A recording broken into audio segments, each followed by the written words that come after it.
വിശുദ്ധ തിരുവെഴുത്തിൽ നിന്ന് ഒരു വേദവാക്യം വായിച്ചുകൊണ്ട് നിങ്ങളോട് ദൈവത്തിന്റെ വചനത്തിൽ നിന്ന് ചില കാര്യങ്ങൾ പരിശുദ്ധാത്മാവിന്റെ ഹൃദയത്തിൽ പ്രേരിപ്പിച്ചിരിക്കുന്നത് പങ്കുവയ്ക്കാൻ ഞാൻ കർത്താവിൽ ശരണപ്പെടുന്നു. എല്ലാവരും പ്രാർത്ഥനയോടെ ദൈവത്തിന്റെ തിരുസന്നിധിയിൽ ഒരുമിച്ചായിരിക്കും. സങ്കീർത്തനത്തിൽ നിന്നെല്ലാം കർത്താവിന്റെ ദാസൻ വളരെ മനോഹരമായും വളരെ സീരിയസ് ആയും നമ്മളെ ഓർപ്പിച്ച നല്ല ദൈവത്തിന്റെ ആലോചനകൾക്കായിട്ട് ദൈവത്തെ സ്തുതിക്കുന്നു, സ്തോത്രം ചെയ്യുന്നു. പറഞ്ഞതിന്റെയൊക്കെ രത്നച്ചുരുക്കം, ദൈവസന്നിധിയിലെ ആനന്ദവും സന്തോഷവും കണ്ടെത്തിയ ഒരു മനുഷ്യൻ വേറെ എവിടെന്നും അത്രയും സന്തോഷവും ആനന്ദം കണ്ടെത്താൻ പറ്റിയല്ല. അങ്ങനെ ആനന്ദവും സന്തോഷം കണ്ടെത്താത്ത ഒരാള് നമ്മൾ ഇനി എത്ര സഭകൾ മാറിയാൽ പിന്നെയും സന്തോഷം തേടി ആനന്ദം തേടി ലോകത്തിലേക്ക്. ഭക്തന്മാരുടെയൊക്കെ പ്രത്യേകത ലോകത്തിലെങ്ങും കിട്ടാത്തത്. അതുകൊണ്ട് ദാവീദൊക്കെ പലപ്പോഴും പറഞ്ഞത്, ധാന്യവും വീഞ്ഞും വർദ്ധിച്ചപ്പോൾ ഉണ്ടായ സന്തോഷത്തെക്കാൾ വലിയ സന്തോഷം കർത്താവിന്റെ സന്നിധിയിൽ കണ്ടെത്തി. ആ സന്തോഷം കണ്ടെത്തുന്നത് വരെ നമ്മുടെ മനസ്സ് അസ്വസ്ഥമായിരിക്കും, നമുക്കിങ്ങനെ ചാഞ്ചാട്ടം നടത്തും. പക്ഷെ ദൈവിക സാന്നിധ്യത്തിന്റെ ആനന്ദം നമ്മൾ കണ്ടെത്തിയാൽ പിന്നെ ലോകത്തോട് നമ്മൾ അധികം ഇടപെടുകയില്ല.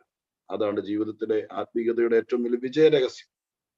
ആ സന്തോഷം, ആ ആനന്ദം പൗലോസ് കണ്ടെത്തി. അങ്ങനെ ചുരുക്കം ചില ആളുകൾ ദൈവസന്നിധിയിലെ ആനന്ദം എത്ര വലുതാണെന്ന് കണ്ടെത്തി. വേദപുസ്തകത്തിൽ ഒരു വാക്യമുണ്ട്, ദൈവത്തിൽ തന്നെ രസിച്ചുകൊള്ളുക എന്നൊരു വാക്യം. ദൈവത്തിൽ തന്നെ രസിച്ചു. റോമാലേഖനത്തിൽ അന്ന് തോന്നുന്നു പൗലോസ് പറയുന്നുണ്ട്, നിന്റെ ന്യായപ്രമാണത്തിൽ ഞാൻ രസിക്കുന്നു. അപ്പൊ ഈ രസിക്കുക എന്നൊക്കെ പറയുന്ന വാക്ക് കുറച്ചുകൂടെ സന്തോഷത്തിന്റെ ആനന്ദത്തിന്റെ ഒക്കെ അപ്പുറമാണ്. ലോകത്തിൽ നമുക്ക് രസിക്കാനുള്ള അവകാശം അല്ലെങ്കിൽ അതിനുള്ള സ്വാതന്ത്ര്യം ദൈവം നമുക്ക് തന്നാണ് ഭൂമിയിലാക്കി വെച്ചിരിക്കുന്നത്. പക്ഷെ എന്തിനകത്താണ് നമ്മൾ രസിക്കുന്നതെന്നുള്ളത് സ്വർഗത്തിലെ ദൈവം നമുക്ക് നോക്കണം. ആളുകൾക്ക് പല കാര്യത്തിലാണ് ഇൻട്രസ്റ്റ്. രസിക്കുന്നത് അതിൽ പറയില്ല, ചില കാര്യങ്ങളെ കണ്ടുകൊണ്ടിരിക്കുമ്പോൾ എന്ത് രസമാണെന്ന് പറയത്തില്ല. കണ്ണിന് ഇമ്പം ഉള്ളത്, കാതിന് ഇമ്പം ഉള്ളത് ഒക്കെ ഇപ്പൊ നമ്മള് ഭുജിക്കുമ്പോൾ കഴിക്കുമ്പോഴൊക്കെ നാവിന് രുചിയുള്ളതൊക്കെ നമ്മൾ വലിയ രസമാണെന്ന് പറയും. എന്നാൽ ദൈവത്തിന്റെ സാന്നിധ്യവും ദൈവത്തിന്റെ സന്നിധിയും ഒക്കെ ഭയങ്കര രസമായി മാറിയോ ലോകത്തിൽ മറ്റൊന്നിലേക്കും കടന്നു പോകുകയില്ല.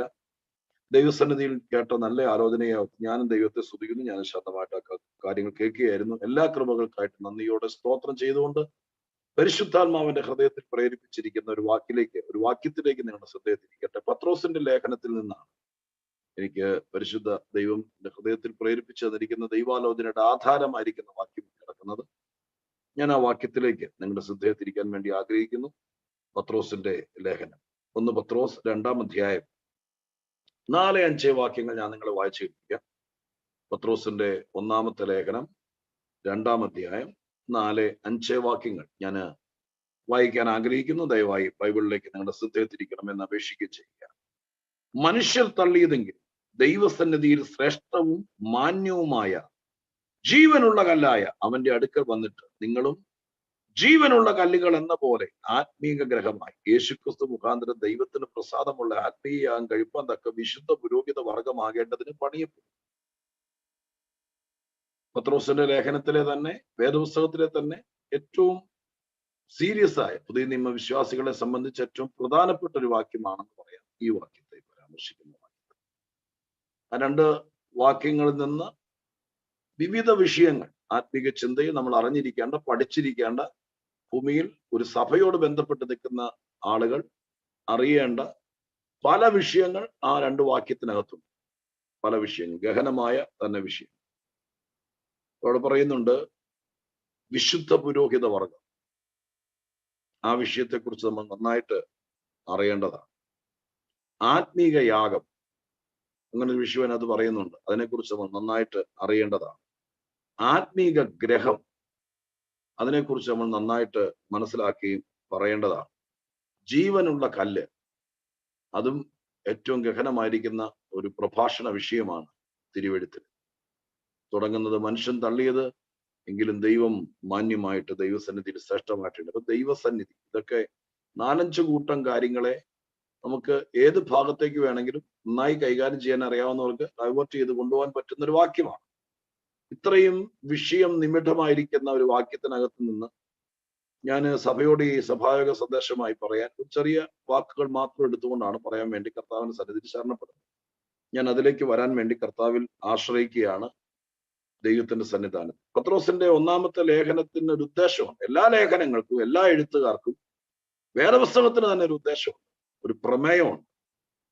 വിശുദ്ധ ബൈബിളിന്റെ പ്രമേയം എന്താണെന്ന് നിങ്ങളോട് ആരെങ്കിലും ചോദിച്ചാൽ ബൈബിളിന്റെ ടോട്ടൽ പ്രമേയം വീണുപോയ മനുഷ്യന്റെ വീണ്ടെടുപ്പ് എന്നുള്ളതാണ്. എന്താണ് നിങ്ങളുടെ ബൈബിളിന്റെ ഉള്ളടക്കം എന്ന് ചോദിച്ചാൽ, നമ്മൾ ആദാമിന്റെ കഥയുണ്ട്, അബ്രഹാമിന്റെ കഥയുണ്ട്, പിന്നെ മീൻ പിടിക്കാൻ പോയിട്ട് ഒന്നും കിട്ടാത്ത പത്രോസിന്റെ കഥയുണ്ട്, രൂത്തിന്റെ കഥയുണ്ട്.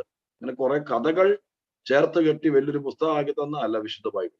ഒരുപക്ഷെ നിങ്ങളൊക്കെ ആയിരിക്കുന്ന രാജ്യങ്ങളിൽ ഒരു ആളുകൾ ചോദിച്ചേക്കാം, എന്താണ് ബൈബിൾ പറയുന്നത്, എന്താണ് ബൈബിളിന്റെ ഉള്ളടക്കം? വളർന്നു വരുന്ന കുഞ്ഞുങ്ങളടക്കമുള്ളവർ ശ്രദ്ധിക്കണം, വേദപുസ്തകത്തിന് ഒറ്റ വിഷയമുള്ളൂ പ്രധാനമായി. ആ വിഷയത്തെ തെളിയിക്കാൻ വേണ്ടി ദൈവം ഒരുപാട് ആളുകളെ, ഒരുപാട് വിഷയങ്ങളെ ബൈബിളിൽ കൊണ്ടുവന്നിട്ടുണ്ട്. ഒറ്റ വിഷയമാണ് 66 പുസ്തകങ്ങൾക്കകത്തുള്ളത്. വീണുപോയ മനുഷ്യന്റെ വീണ്ടെടുപ്പ്. വീണ്ടെടുപ്പിന് വേണ്ടി ദൈവം ചെയ്ത കാര്യങ്ങളാണ് ബൈബിളിന്റെ ഉള്ളടക്കം. ബൈബിളിലെ കേന്ദ്ര കഥാപാത്രം ആരാണ് എന്ന് ചോദിച്ചാൽ ആരായിരിക്കും?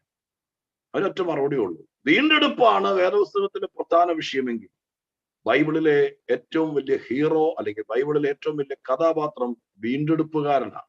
എല്ലാ പുസ്തകങ്ങൾക്കകത്തും നമുക്ക് വീണ്ടെടുപ്പുകാരനെ കാണാം. ഇതുപോലെ ഓരോ പുസ്തകത്തിനും ഓരോ പ്രമേയമുണ്ട്, ഓരോ ഉദ്ദേശം. പത്രോസിന്റെ ലേഖനം പ്രധാനമായും നിരവധി വിഷയങ്ങൾ കൈകാര്യം ചെയ്യുന്ന ഒരു വിഷയം, ഒരു ലേഖനമാണെങ്കിൽ ഈ ലേഖനം വിശ്വാസികളോട്, പുതിയ നിയമസഭയോട് പറയുന്ന പ്രധാനപ്പെട്ട ഒരു വിഷയമുണ്ട്. ആ വിഷയം ഇതാണ്: പുതിയ നിയമ വിശ്വാസി അല്ലെങ്കിൽ വീണ്ടെടുക്കപ്പെട്ട ദൈവമക്കൾ എല്ലായിടത്തും എല്ലാ സാഹചര്യത്തിലും കീഴടങ്ങിയിരിക്കുക എന്നുള്ളതാണ്. കീഴടങ്ങിയിരിക്കുക എന്നുള്ളതാണ്. 6 പ്രധാനപ്പെട്ട കീഴടങ്ങലുകൾ പത്രോസിന്റെ ലേഖനത്തിനകത്ത്. ഈ 6 കീഴടങ്ങലുകളുടെ വിശദീകരണമാണ് ഒരർത്ഥത്തിൽ പറഞ്ഞാൽ പത്രോസിന്റെ ലേഖനത്തിന്റെ, ഒന്നാം ലേഖനത്തിന്റെ ഉള്ളടക്കം. ഒന്നുകൂടെ ഞാൻ പറയാം. ഈ ലേഖനത്തിനകത്ത് 6 കാര്യങ്ങളിൽ പ്രധാനമായും കീഴടങ്ങണം എന്ന് ലോകമാന ജനതയോടല്ല, വീണ്ടെടുക്കപ്പെട്ട ദൈവമക്കളോട് പരിശുദ്ധാത്മാവ് പത്രോസിലൂടെ ആഹ്വാനം ചെയ്യുന്നു. 6 വീണ്ടെടുപ്പ്, 6 കീഴടങ്ങൽ. 6 കീഴടങ്ങലുകളിൽ വിശദീകരണമാണ് ഈ അധ്യായങ്ങൾക്കകത്ത് പരിശുദ്ധാത്മാവ് രേഖപ്പെടുത്തിയിരിക്കും. ഞാൻ 6 കീഴടങ്ങൾ വേണമെങ്കിൽ ഒന്ന് വേഗം പറഞ്ഞേക്കാം. കാരണം അങ്ങനെ പറഞ്ഞ സ്ഥിതിക്ക് നിങ്ങൾക്ക് ഒരു ക്യൂരിയോസിറ്റി ഉള്ള സാധ്യതയുണ്ട്, അത്രയൊക്കെ അതിനകത്ത് ഉണ്ടാവാൻ സാധ്യതയുണ്ടോ എന്നുള്ളതിനെ കുറിച്ച്. അപ്പൊ അതിന്റെ പേരിൽ ഞാനത് ഒന്ന് പറയാൻ, എന്നിട്ട് ഈ വാക്യത്തിലേക്ക് തിരിച്ചു വരാം. ആദ്യത്തെ കീഴടങ്ങലിനെ കുറിച്ച് എഴുതിയിരിക്കുന്ന 2-ാം അധ്യായത്തിന്റെ 13-ാം വാക്യത്തിലാണ്, 2:13 ഇവിടെ എഴുതിയിരിക്കുന്നു: സകല മാനുഷ്യ നിയമത്തിനും കർത്താവ് നിമിത്തം കീഴടങ്ങുവീൻ. ഒന്നാമത്തെ കീഴടങ്ങൽ, മാനുഷ്യ നിയമങ്ങൾക്ക് കീഴടങ്ങും. ഒരു രാജ്യത്ത് നമ്മൾ ജീവിക്കുമ്പോൾ, ഒരു സ്ഥാപനത്തിൽ നമ്മൾ ജോലി ചെയ്യുമ്പോൾ, ഒരു ആത്മീക സ്ഥാപനത്തിന്റെ അംഗമായിരിക്കുമ്പോൾ, ആ രാജ്യത്തെ നിയമത്തിന്, ആ സ്ഥാപനത്തിന്റെ നിയമത്തിന് വിശ്വാസിയായിരിക്കുന്ന ഒരാൾ കീഴടങ്ങും. ആ നിയമത്തിന് കീഴടങ്ങും എന്ന് തിരുവെഴുത്ത് നമ്മളെ പഠിപ്പിക്കും. ഓരോ രാജ്യത്തെ എല്ലുവാണ് അവിടുത്തെ സ്തോത്രം നിയമങ്ങൾക്ക് നമ്മൾ കീഴടങ്ങി പറ്റും. ടാക്സ് അടയ്ക്കണം എന്നൊരു നിയമം ഉണ്ടെങ്കിൽ അത് എങ്ങനെ വെട്ടിക്കാം എന്ന് ആലോചിക്കുന്നതല്ല ക്രിസ്ത്യാനിയുടെ ലക്ഷണം. അതിന് കീഴടങ്ങാൻ പറ്റില്ല, അവിടെ നിന്ന് പോരുക, അത്രേ ഉള്ളൂ. വേദവസ്തം നമ്മളെ പഠിപ്പിക്കുന്നതാണ്, അതിന് കീഴടങ്ങണം. നമ്മൾ ഒരു സ്ഥാപനത്തിൽ അധികാരികൾ പറയുന്ന കാര്യം നമുക്ക് ചെയ്യാൻ പറ്റുന്ന അല്ലെങ്കിൽ ആ നിലവാരത്തിലുള്ള നിയമങ്ങൾക്ക് കീഴടങ്ങണം എന്നുള്ളതാണ് പരാമർശിക്കുന്നത്. 2-ാമത്തെ കീഴടങ്ങൽ അതിന്റെ 14-ാമത്തെ വാക്യത്തിലാണ്. 14-ാം വാക്യം എന്താ എഴുതിയിരിക്കുന്നത്? ശ്രേഷ്ഠ അധികാരി എന്ന് വെച്ച് രാജാവിനും ദുഷ്പ്രവർത്തിക്കാരുടെ ദണ്ഡനത്തിനും സൽപ്രവർത്തിക്കാരുടെ മാനത്തിനുമായി അവനാൽ അയക്കപ്പെട്ടവൻ എന്ന് വെച്ച് നാടുവാഴികൾക്കും കീഴടങ്ങി. അപ്പൊ 2-ാമത്തെ കീഴടങ്ങൽ നിയമത്തിന് മാത്രം കീഴടങ്ങിയ നാടുവാഴികൾക്ക്, ശ്രേഷ്ഠ അധികാരികൾക്ക്, രാജാക്കന്മാർക്ക്, അല്ലേ, സ്തോത്രം, അവർക്ക് കീഴടങ്ങും. അപ്പൊ ഭരിക്കുന്ന ആള് നമ്മുടെ പാർട്ടിക്കാരനാണോ അല്ലയോ എന്നുള്ളതല്ല, ഭരിക്കുന്നത് ആരാണെങ്കിലും ദൈവത്തിന്റെ ദൃഷ്ടിയിൽ ശ്രേഷ്ഠ അധികാരിയാണ്. അപ്പൊ ആ ഭരിക്കുന്ന ആൾക്ക് കീഴടങ്ങും. അയാൾ ഇനി സ്തോത്രം നല്ലവനാണെങ്കിൽ ആരാണെങ്കിലും അവന് കീഴടങ്ങിയേ പറ്റും എന്ന് വേദപുസ്തകം നമ്മളോട് പറയുന്നു. 3-ാമത്തത് 2-ാം അധ്യായത്തിന്റെ 18-ാം വാക്യത്തിൽ, 2:18, വേലക്കാരെ പൂർണ്ണ ഭയത്തോടെ യജമാനന്മാർക്ക്, നല്ലവർക്ക്, ശാന്തന്മാർക്കും മാത്രമല്ല മൂർഖന്മാർക്കും കൂടെ കീഴടങ്ങിയിരിക്കും. 3-ാമത്തെ കീഴടങ്ങൽ വേലക്കാരെ എന്ന് വിളിച്ചുകൊണ്ടാണ് അവിടെ ഈ പ്രമേയം അവതരിപ്പിക്കുന്നത്. വേലക്കാരൻ അവിടെ ഉദ്ദേശിച്ചത് സുശേഷ വേലക്കാരെ ഉദ്ദേശിച്ചല്ല, ലേബേഴ്സ് എന്നാണ് അവിടെ കൊടുത്തിരിക്കുന്നത്. അത് ജോലി ചെയ്യുന്ന ആൾക്കാർ, വിശ്വാസത്തിലൊക്കെ വന്ന ആൾക്കാരുണ്ട്. അപ്പൊ അങ്ങനെ വരുമ്പോ പുരാതന കാലത്ത് എല്ലാത്തരം ആളുകൾക്കും ദൈവസഭയ്ക്കകത്ത് വരാൻ ദൈവമായ കർത്താവ് അനുവാദം കൊടുത്തു. ചിലപ്പോൾ ഒരു വലിയ സ്ഥാപനം നടത്തുന്ന ആൾ, ഒരു യജമാനൻ, അദ്ദേഹത്തിന് കീഴെ 10-40 തൊഴിലാളികൾ കണ്ടേക്കാം, അല്ലെങ്കിൽ ഒരു വീട്ടിൽ ജോലി ചെയ്യുന്ന ആൾ കണ്ടേക്കാം. രക്ഷിക്കപ്പെടുമ്പോൾ അവർ ഒരുമിച്ച് ദൈവത്തിന്റെ സന്നിധി വന്നു കഴിയുമ്പോഴത്തേക്കും ചിലപ്പോൾ നമുക്ക് തോന്നും നമ്മുടെ സഭയിൽ കൂടുന്ന അച്ചായനല്ലേ അപ്പൊ ഇച്ചിരി ഉഴപ്പിക്കഴിഞ്ഞാൽ കുഴപ്പമില്ലെന്ന് തോന്നും. പക്ഷെ വേദോസം നമ്മൾ പഠിപ്പിക്കുന്നു, ഉഴപ്പരുത്. വേലക്കാരെ അല്ലെങ്കിൽ ലേബേഴ്സ്, നിങ്ങൾ നിങ്ങളുടെ യജമാനന്മാർക്ക് കീഴടങ്ങണം. നിങ്ങളുടെ ബോസിന്, നിങ്ങളുടെ സ്തോത്രം യജമാനന് കീഴടങ്ങണം. അയാൾ ചിലപ്പോൾ മൂർഖനായിരിക്കും എന്ന് പറഞ്ഞാൽ കർക്കശക്കാരനായിരിക്കും. 10 മണിക്ക് ചെല്ലണം എന്ന് പറഞ്ഞോടത്ത് നമ്മൾ 10:05 ചെന്നാൽ അര ദിവസത്തെ സാലറി പുള്ളി കട്ടി.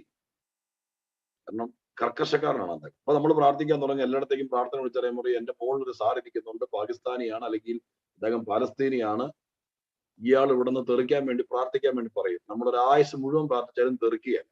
കാരണം വേദപുസ്തകത്തിനകത്ത് എഴുതി വെച്ചിരിക്കുന്നത് കീഴടങ്ങണമെന്നാണ്. നമ്മളിങ്ങനെ വേണ്ടാത്ത കാര്യങ്ങൾക്കെല്ലാം പ്രാർത്ഥിച്ച് നമ്മൾ പിന്നെ അപ്പൊ നമ്മുടെ സാത്താൻ നമ്മൾ പറയും, നീ പ്രാർത്ഥിച്ചാൽ ഒന്നിനും മറുപടി കിട്ടും. മറുപടി കിട്ടാത്തതിന്റെ കാര്യം എന്താണെന്നറിയാമോ? നമ്മൾ നിയമം അനുസരിക്കാതെ പ്രാർത്ഥിക്കുന്നു. നിയമപ്രകാരം പ്രാർത്ഥിക്കുന്ന എല്ലാ പ്രാർത്ഥനയ്ക്കും ദൈവമായ കർത്താവ് മറുപടി തരാതിരിക്കുക. നമ്മുടെ ജോലി ചെയ്യുന്നു, നേഴ്സായിരിക്കാം. നേഴ്സുമാർ ഒത്തിരി പേര് കാണാൻ മനസ്സിലായി, ചിലപ്പോൾ ഈ കേൾക്കുന്നതിനും കണ്ടേക്കാം. ചിലപ്പോൾ സ്തോത്രം നമ്മുടെ മുകളിൽ ജോലി ചെയ്യുന്നത് വേറൊരു സ്തോത്രം ആരായിരിക്കാം. അവര് ചിലപ്പോൾ മൊത്തം ക്യാമറയാണ്. ചിലരൊക്കെ പറഞ്ഞ് കേട്ടിട്ടുണ്ട്, നിങ്ങളല്ല പറഞ്ഞത്, മൊത്തം ക്യാമറയാണ്. എന്റെ മുകളിൽ ഒരു മേറ്ററുണ്ട്, ഒരാളുണ്ട്, വെള്ളം കുടിക്കാൻ സമ്മതിക്കുകയില്ല, മൊത്തം പ്രശ്നമാണ്. അതിന്റെ പേര് പാസ്റ്റ് പ്രാർത്ഥിക്കണം, അവരും കൂടെ ഇങ്ങനെ പോകാൻ വേണ്ടി അവർ പോവുകയല്ല. വേറൊരാളെ കൂടെ ദൈവം ചിലപ്പോൾ കൊണ്ടുവയ്ക്കും പ്രാർത്ഥിക്കാൻ തുടങ്ങി. ചിലപ്പോൾ കർക്കശക്കാരായിരിക്കും, നിയമം കർശനമായി നോക്കും. അവരാണ് നമ്മൾ ഈ മൂർഖൻ എന്ന് വിളിക്കുന്നത്. അല്ലാതെ വിഷമുള്ള ആൾക്കാരല്ലല്ലോ, അങ്ങനെ ആൾക്കാരില്ലല്ലോ. ആരെയും വിളിക്കുന്നത് ഇത് ഭയങ്കര സ്തോത്രം സ്ട്രിക്റ്റ് ആണ്. അപ്പോഴാണ് നമ്മൾ അയക്കൊരു പേരിടുന്നത് മൂർഖൻ. അപ്പൊ ആ പുള്ളി ആണെങ്കിൽ പോലും കീഴടങ്ങണം. അതാണ് ക്രിസ്ത്യാനിത്വത്തിന്റെ മാന്യത. അല്ലാതെ അങ്ങനെ ഒരാളുണ്ടെങ്കിൽ അതിനു വേണ്ടി കുറെ ആൾക്കാരെയും കൂടി സംഘടിപ്പിച്ചൊരു യൂണിയൻ ഉണ്ടാക്കി സ്ഥാപനത്തിന് മുമ്പിൽ പന്തല് കെട്ടി അതിന്റെ നേതാവായിട്ട് സമരം ചെയ്യാൻ വേദപുസ്തകം ഒരു ദൈവവൈതലിനെ അനുവദിക്കുന്നില്ല. നമ്മളെ കൊണ്ട് ചെയ്യാൻ പറ്റില്ലെങ്കിൽ 1 month ബിഫോർ ലെറ്റർ കൊടുത്തിട്ട് പറഞ്ഞു, പട്ടണി നടന്നാൽ അതിന്റെ കൂടെ ജോലി എനിക്ക് താല്പര്യത്തിന്റെ പേരിൽ എന്നെ വിട്ടേക്കുക, ഒന്ന് വീട്ടിലിരിക്കുക, അത്രേ ഉള്ളൂ. തീർത്തുന്ന അല്ലെങ്കിൽ ദൈവത്തോട് പ്രാർത്ഥിക്കുമ്പോൾ ദൈവം വേറെ എന്തെങ്കിലും വഴി തുറന്നു തരും.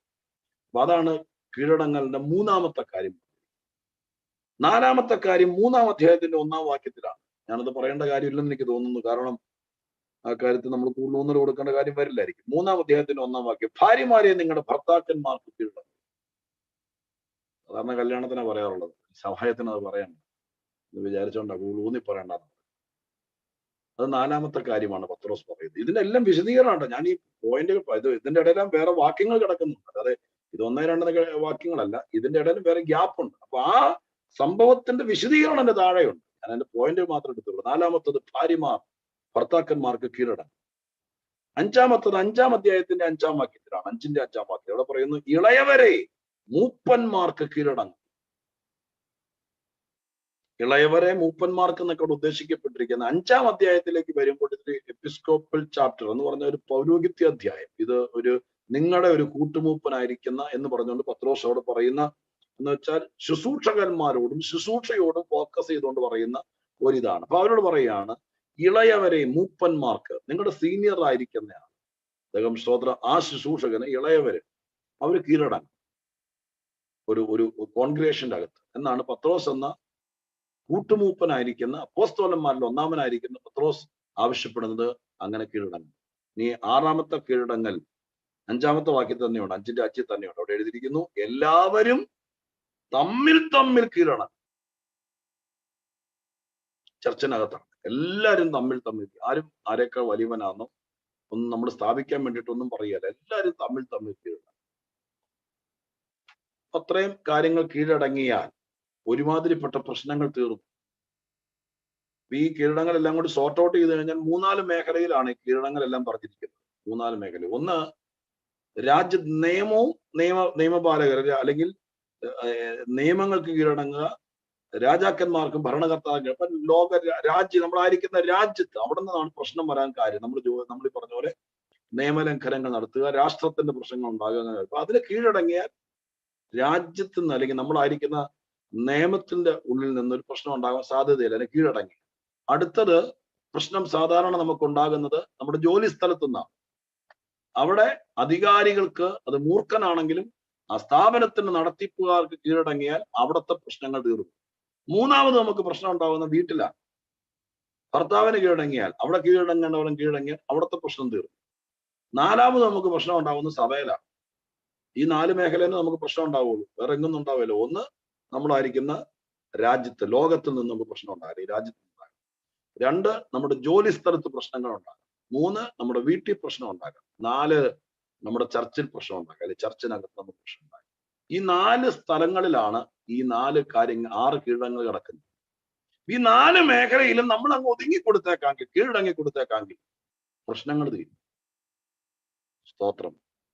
വീട്ടിൽ പ്രശ്നം ഉണ്ടെങ്കിൽ നമ്മൾ ശ്രദ്ധിക്കണം, ചർച്ചിൽ പ്രശ്നം ഉണ്ടെങ്കിൽ അവിടെ ശ്രദ്ധിക്കണം, നമ്മുടെ ജോലി സ്ഥലത്ത് പ്രശ്നം ഉണ്ടെങ്കിൽ അവിടെ ശ്രദ്ധിക്കണം, നമ്മളായിരിക്കുന്ന രാജ്യം നമുക്ക് എതിരായി നിൽക്കുന്ന, ഇവിടുത്തെ നിയമങ്ങളെതിരായി നിൽക്കണം. ഈ 4 സ്ഥലത്ത് നമ്മുടെ വിശ്വാസിക്ക് പ്രശ്നം വരുള്ളൂ, 4 മേഖലയിൽ നിന്ന്. സ്തോത്രം. പ്രശ്നം ഉണ്ടാക്കുന്നത് പിശാചായിരിക്കാം, പക്ഷെ ഈ 4 മേഖലയിലാണ്. ഒന്നുകിൽ നമ്മളായിരിക്കുന്ന രാജ്യത്ത്, ആ രാജ്യത്തിന്റെ നിയമങ്ങൾ, രാജ്യത്തിന്റെ പ്രശ്നങ്ങൾ, അവിടെ ക്രിസ്ത്യാനിത്വത്തിനെതിരെ പ്രശ്നം ഉണ്ടാകുന്ന അങ്ങനെ വരുന്ന സന്ദർഭങ്ങളിൽ. 2, നമ്മുടെ ജോലി സ്ഥലത്ത്. 3, നമ്മുടെ വീട്ടിൽ. 4, നമ്മുടെ ആത്മീയ കൂട്ടായ്മയ്ക്കകത്ത്. 4 മേഖലകളാണ് പറഞ്ഞിരിക്കുന്നത്. ഈ 4 സ്ഥലത്ത് കീഴടങ്ങുക എന്നതാണ് വാസ്തവത്തിൽ ഈ സ്തോത്രം, ഈ ലേഖനത്തിന്റെ ഉള്ളടക്കം, അതിന്റെ പ്രമേയം അതാണ്. അതിന്റെ ഓരോ വിശദീകരണങ്ങൾ ഇങ്ങനെ പറയുകയാണ്. അതിന്റെ ഒരു ആമുഖത്തിലേക്കൊക്കെ വരുന്ന സമയത്താണ് നമ്മൾ വായിച്ച കുറിവാക്യം കിടക്കുന്നത് 2-ാം അധ്യായത്തിന്റെ 4-5 വാക്യം. ആ വാക്യത്തിൽ എഴുതിയിരിക്കുന്നത് എങ്ങനെയാണ്? മനുഷ്യൻ തള്ളിയതെങ്കിലും ദൈവസന്നിധിയിൽ ശ്രേഷ്ഠവും മാന്യവുമായ ജീവനുള്ള കല്ലായി അവന്റെ അടുക്ക് വന്നിട്ട് നിങ്ങൾക്ക് ജീവനുള്ള കല്ലുകളെന്ന പോലെയാകാം. എന്ന് പറഞ്ഞാൽ, യേശുക്രിസ്തുവിന്റെ അടുക്കലേക്ക് ഒരാൾ വരുമ്പോൾ ആ വരുന്നയാൾക്കുണ്ടാകുന്ന മാറ്റം എത്ര വലുതാണ്, അയാൾക്ക് എന്ത് കിട്ടുമെന്നുള്ളതല്ല ഇവിടെ പറയുന്നത്. 2 രീതി നമ്മൾ ചിന്തിക്കണം. യേശുവിലേക്ക് വന്നാൽ, ദൈവസഭയിലേക്ക് വന്നാൽ, കർത്താവിനെ രക്ഷകനായി സ്വീകരിച്ചാൽ, വീണ്ടെടുക്കപ്പെട്ടവരുടെ കൂട്ടത്തിലേക്ക് നമ്മൾ രക്ഷിക്കപ്പെട്ട് കടന്നു വന്നാൽ എന്ത് കിട്ടും എന്നൊരു ചോദ്യം, നമുക്ക് എന്ത് ലഭിക്കും എന്നൊരു ചോദ്യം ഉണ്ട്. ഈ പത്രോസ് തന്നെ പണ്ട് ചോദിച്ചാണ്, യേശുവിനോട് നേരിട്ട് ചോദിച്ചാണ്, ഞങ്ങൾ പടകും വലയിട്ട് വിട്ടൊക്കെ വിട്ടു വന്നത്, ഞങ്ങൾക്ക് എന്ത് കിട്ടും? ഇദ്ദേഹം ചോദിച്ചാണ് പണ്ട്. സ്തോത്രം. അപ്പൊ എന്ത് കിട്ടുമെന്നുള്ളത് ചോദ്യം തന്നെയാ. കൃപയിലേക്ക് വന്നിട്ട്, രക്ഷയിലേക്ക് വന്നിട്ട് എന്ത് കിട്ടി? ഒന്നും കിട്ടാതെ, സ്തോത്രം, ഇവിടെ ഇങ്ങനെ വെള്ളം മാത്രം കുടിച്ച്, അല്ലെങ്കിൽ ഒന്നുമില്ലാത്ത രീതിയിൽ ഉള്ളതും കൂടി അങ്ങോട്ട് കൊടുത്ത് ജീവിക്കുന്ന ആരെങ്കിലും ഉണ്ടെന്ന് തോന്നുന്നില്ല. നിശ്ചയമായിട്ടും കർത്താവിന്റെ അടുക്കലേക്ക് വന്നപ്പോൾ നമുക്ക് കിട്ടിയ നന്മകളെ ഉള്ളൂ. എത്രയോ ആളുകളിലെ, എത്രയോ ജീവിതത്തിന്റെ സന്ദർഭങ്ങളിൽ എനിക്ക് കർത്താവിലേക്ക് വന്നിട്ട് ഒന്നും കിട്ടിയില്ലെന്ന് പറയുന്നത് നീതികേടാണ്, നന്ദികേടാണ്. നമുക്ക് ക്രിസ്തുവിന്റെ അടുക്കലേക്ക്, കർത്താവിലേക്ക്, ദൈവസഭയിലേക്ക്, ആത്മീയതയിലേക്ക് വന്നിട്ട് ലഭിച്ച നന്മകൾ എണ്ണിയാൽ തീരെയല്ല, പുസ്തകം എഴുതിയാൽ തീരെയല്ല. അതെന്ത് കിട്ടുമെന്നുള്ള കാര്യം പ്രത്യേകം ചോദിക്കേണ്ട കാര്യമില്ല. നിങ്ങൾക്ക് ആവശ്യമുള്ളത് ഇന്നതെന്ന് ദൈവം അറിയുന്നു. അതാണ് അതിന്റെ മറുപടി. എന്ത് കിട്ടും? ഞങ്ങളിപ്പോ വരാം, കർത്താവിനെ അറിയാം, നിങ്ങളുടെ സഭയിലേക്ക് വരാം, നിങ്ങളുടെ കൂട്ടായ്മയിൽ വരാം. സ്തോത്രം. ഞങ്ങൾക്ക് എന്ത് കിട്ടും എന്ന് ചോദിച്ചാൽ അതിന് പ്രത്യേകിച്ച് ഇന്നത് കിട്ടുമെന്നൊന്നും പറയാൻ ഞാൻ ഒത്ര വാക്യമുള്ളൂ. ആ വാക്യം ഇതാണ്: നിങ്ങളുടെ പിതാവ്, നിങ്ങൾ ദൈവത്തെ രക്ഷകനായി സ്വീകരിക്കുമ്പോൾ, ദൈവം നിങ്ങളുടെ പിതാവാകുമ്പോൾ, നിങ്ങളായിരിക്കുന്ന സ്ഥലത്ത്, നിങ്ങളുടെ ഭവനത്തിൽ, നിങ്ങളുടെ സാഹചര്യത്തിൽ നിങ്ങൾക്ക് എന്ത് വേണമെന്ന് സ്വർഗത്തിലെ അപ്പൻ അറിയുന്നു. ആ സാഹചര്യം അനുസരിച്ച് സൗഖ്യം വേണ്ടവർക്ക് സൗഖ്യം, സമാധാനം വേണ്ടവർക്ക് സമാധാനം, ഉയർച്ച വേണ്ടവർക്ക് ഉയർച്ച, മാന്യത വേണ്ടവർക്ക് മാന്യത, ഇതെല്ലാം തരാൻ ദൈവം വിശ്വസ്തൻ. ഇത് ദൈവം തരും. അതിനകത്ത് പിന്നെ ചോദ്യങ്ങളുടെ ആവശ്യമില്ല. നമുക്കറിയാം സമയത്തെല്ലാം ഒന്ന് നന്നായി ചെയ്യും, കൃത്യസമയത്ത്. അതാണ് അതിനകത്ത്. പക്ഷേ ബൈബിൾ ഫോക്കസ് ചെയ്യുന്ന, ലോകം ശ്രദ്ധിക്കുന്ന ഏറ്റവും പ്രധാനപ്പെട്ട കാര്യം അവർക്ക് എന്ത് കിട്ടി എന്നുള്ളതല്ല. സ്തോത്രം. അവിടെ എഴുതിയിരിക്കുന്നത് എങ്ങനെയാണ്? യേശുവിന്റെ അടുക്കിലേക്ക് വന്നാൽ എന്ത് മാറ്റമുണ്ട്? വീട് മാറിയോ, കാറ് മാറിയോ, നമ്മുടെ വസ്ത്രധാരണത്തിന്റെ ശൈലി മാറിയോ എന്നുള്ളതല്ല നോക്കുന്നത്, നമുക്കുണ്ടാകുന്ന മാറ്റമാണ്. പത്രോസ് ഇവിടെ ഉദ്ദേശിക്കുന്നതും അത് തന്നെ. യേശുവിന്റെ അടുക്കലേക്ക് വരുമ്പോൾ നമുക്ക് എന്ത് കിട്ടുന്നു എന്നാണ് പത്രോസ് ഇവിടെ ഉദ്ദേശിക്കുന്ന പ്രമേയം തന്നെ. ഞാൻ അതിനേക്കാൾ മുമ്പ് അതിനകത്ത് എഴുതിയിരിക്കുന്ന ഒരു പ്രധാനപ്പെട്ട പദം ഞാൻ നിങ്ങളോട് പറയാം. ഇവിടെ പറഞ്ഞിരിക്കുന്നത് എങ്ങനെയാണ്? യേശുവിനെ പത്രോസ് 3 പ്രധാനപ്പെട്ട വാക്കുകൾ കൊണ്ടാണ് തന്റെ ലേഖനത്തിൽ അവതരിപ്പിക്കുന്നത്. 3 വാക്കുകൾ. ഒന്നാമത്തെ വാക്കാണ് ജീവനുള്ള കല്ല്. ജീവനുള്ള കല്ലായ അത് എന്നല്ല, അവന്റെ അടുക്കൽ വന്നിട്ട്. അപ്പൊ യേശുവിനെ അവതരിപ്പിക്കുന്ന ഒന്നാമത്തെ ടെർമിനോളജി ജീവനുള്ള കല്ല്, ജീവനുള്ള കല്ല്. രണ്ടാമത്തത്, 2, 3 കൂടി ഞാൻ പറഞ്ഞേക്കാം. രണ്ടാമത്തത് 2-ാം അധ്യായത്തിന്റെ 25-ാം വാക്യത്തിലാണ്. 2-ാം അധ്യായത്തിന്റെ 25-ാം വാക്യത്തിൽ പറയുന്നു, നിങ്ങൾ തെറ്റി ഉടലുന്ന ആടുകളെ പോലെ ആയിരുന്നു, ഇപ്പോഴോ നിങ്ങളുടെ ആത്മാക്കളുടെ ഇടയിലും അധ്യക്ഷനുമായവങ്കിലേക്ക് നിങ്ങൾ മടങ്ങി വന്നിരിക്കുന്നു. അധ്യക്ഷൻ യേശുവിനെ അവതരിപ്പിക്കുന്ന രണ്ടാമത്തെ ഒരു പദപ്രയോഗമാണ് അധ്യക്ഷൻ. അധ്യക്ഷന്റെ അടുക്കലേക്ക് ഇപ്പോൾ വന്നിരിക്കുന്നു. പണ്ട് നിങ്ങൾ തെറ്റി ഉഴലുന്ന ആടുകളായിരുന്നു. ഇപ്പോഴത്തെ ഗുണം എന്താ? ഇവിടെ എന്താ? ഇപ്പൊ ഏതാണ്ടും പുതിയ പാട്ടൊക്കെ പാടുന്ന ആൾക്കാരുടെ സഭയിലാ പോകുന്നതെന്നാ കേട്ടേന്ന് ഇവിടെ അമ്മച്ചി അപ്പച്ചനൊക്കെ പറയും. ഇപ്പൊ ന്യൂസിലാൻഡിൽ ചെന്നതിന് ശേഷം ഇപ്പൊ നമ്മുടെ കൂടെ അല്ല, അവൻ വേറെ ആരാട്ടും കൂടെ എന്നൊക്കെ പറയും കേൾക്കും. സാധാരണ കേൾക്കുന്നു. അവർക്ക് പിടികിട്ടിയിട്ടില്ല. നമ്മളെ ആരും ബ്രെയിൻ വാഷ് ചെയ്തതല്ല, നമുക്ക് ജോലി മേടിച്ചു തരാന്ന് പറഞ്ഞ ആരുടെ നമ്മൾ ചാക്കിട്ട് കൊണ്ടുപോയതല്ല. നമുക്ക് ആ ബോധ്യം ഉണ്ടാകണം. ഞാനിപ്പോ സ്തോത്രം ഏതെങ്കിലും ഒരു പുതിയ കൂട്ടുകാരുടെ അടുക്കലേക്ക് പുതിയ കൂട്ടത്തിലേക്ക് പോയതല്ല. എനിക്ക് വന്ന മാറ്റം, ഞാൻ തെറ്റി ഉഴലുന്നവനായിരുന്നു. ഉഴലുക എന്നുള്ള വാക്കവിടെ തെറ്റി ഉഴലുന്ന ആട്, ഉഴലുക എന്നുള്ള വാക്ക്. ഉഴലുക എന്ന് പറഞ്ഞു കഴിഞ്ഞാൽ അതിന്റെ അർത്ഥം എന്താ? സ്തോത്രം എവിടെ പോയാലും വേര് പിടിക്കാതെ, എന്തിനു ചെന്നാലും പ്രയോജനപ്പെടാതെ, എന്തൊക്കെ ശ്രമിച്ചാലും അതിനകത്തെല്ലാം കുറെ കഴിയുമ്പോൾ തോൽവിയും പരാജയവും നഷ്ടവും മാത്രം വരുന്നൊരു പ്രകൃതിക്കാരായിരുന്നു പൊതുവിൽ മനുഷ്യൻ. സാത്താന്റെ തന്ത്രമാണ്. ആദ്യമൊക്കെ ഇങ്ങനെ ആടിനെ അറവശാലയിലേക്ക് കൊണ്ടുപോകുമ്പോൾ പ്ലാവില കാണിച്ച് ഇങ്ങനെ കൊണ്ടുപോകുന്ന പോലെ ആദ്യമൊക്കെ കുറെ നന്മകളൊക്കെ കാണിക്കും. സുന്ദരമായിരിക്കുന്ന സന്തോഷമായിരിക്കുന്ന കാണിക്കുമ്പോൾ നമ്മൾ ആ പുറകെ പോകും. പക്ഷെ പോകുന്നത് വിറച്ചുകൊണ്ട് പോകുന്നത് അറവശാലയിലേക്കാണ്. നമ്മൾ അറിയില്ല. ഇങ്ങനെ ഉഴലുകയാണ്. എവിടെ പോയാലും എന്തൊക്കെ ചെയ്താലും സ്തോത്രം മാറ്റം വരാത്ത രീതിയിൽ ഉഴലുകയാണ്. അങ്ങനെ ഒരു പ്രകൃതിയായിരുന്നു മനുഷ്യനെ സംബന്ധിച്ച്. എന്നാൽ ഇന്ന് ഉഴച്ചകൾ തീർന്നു.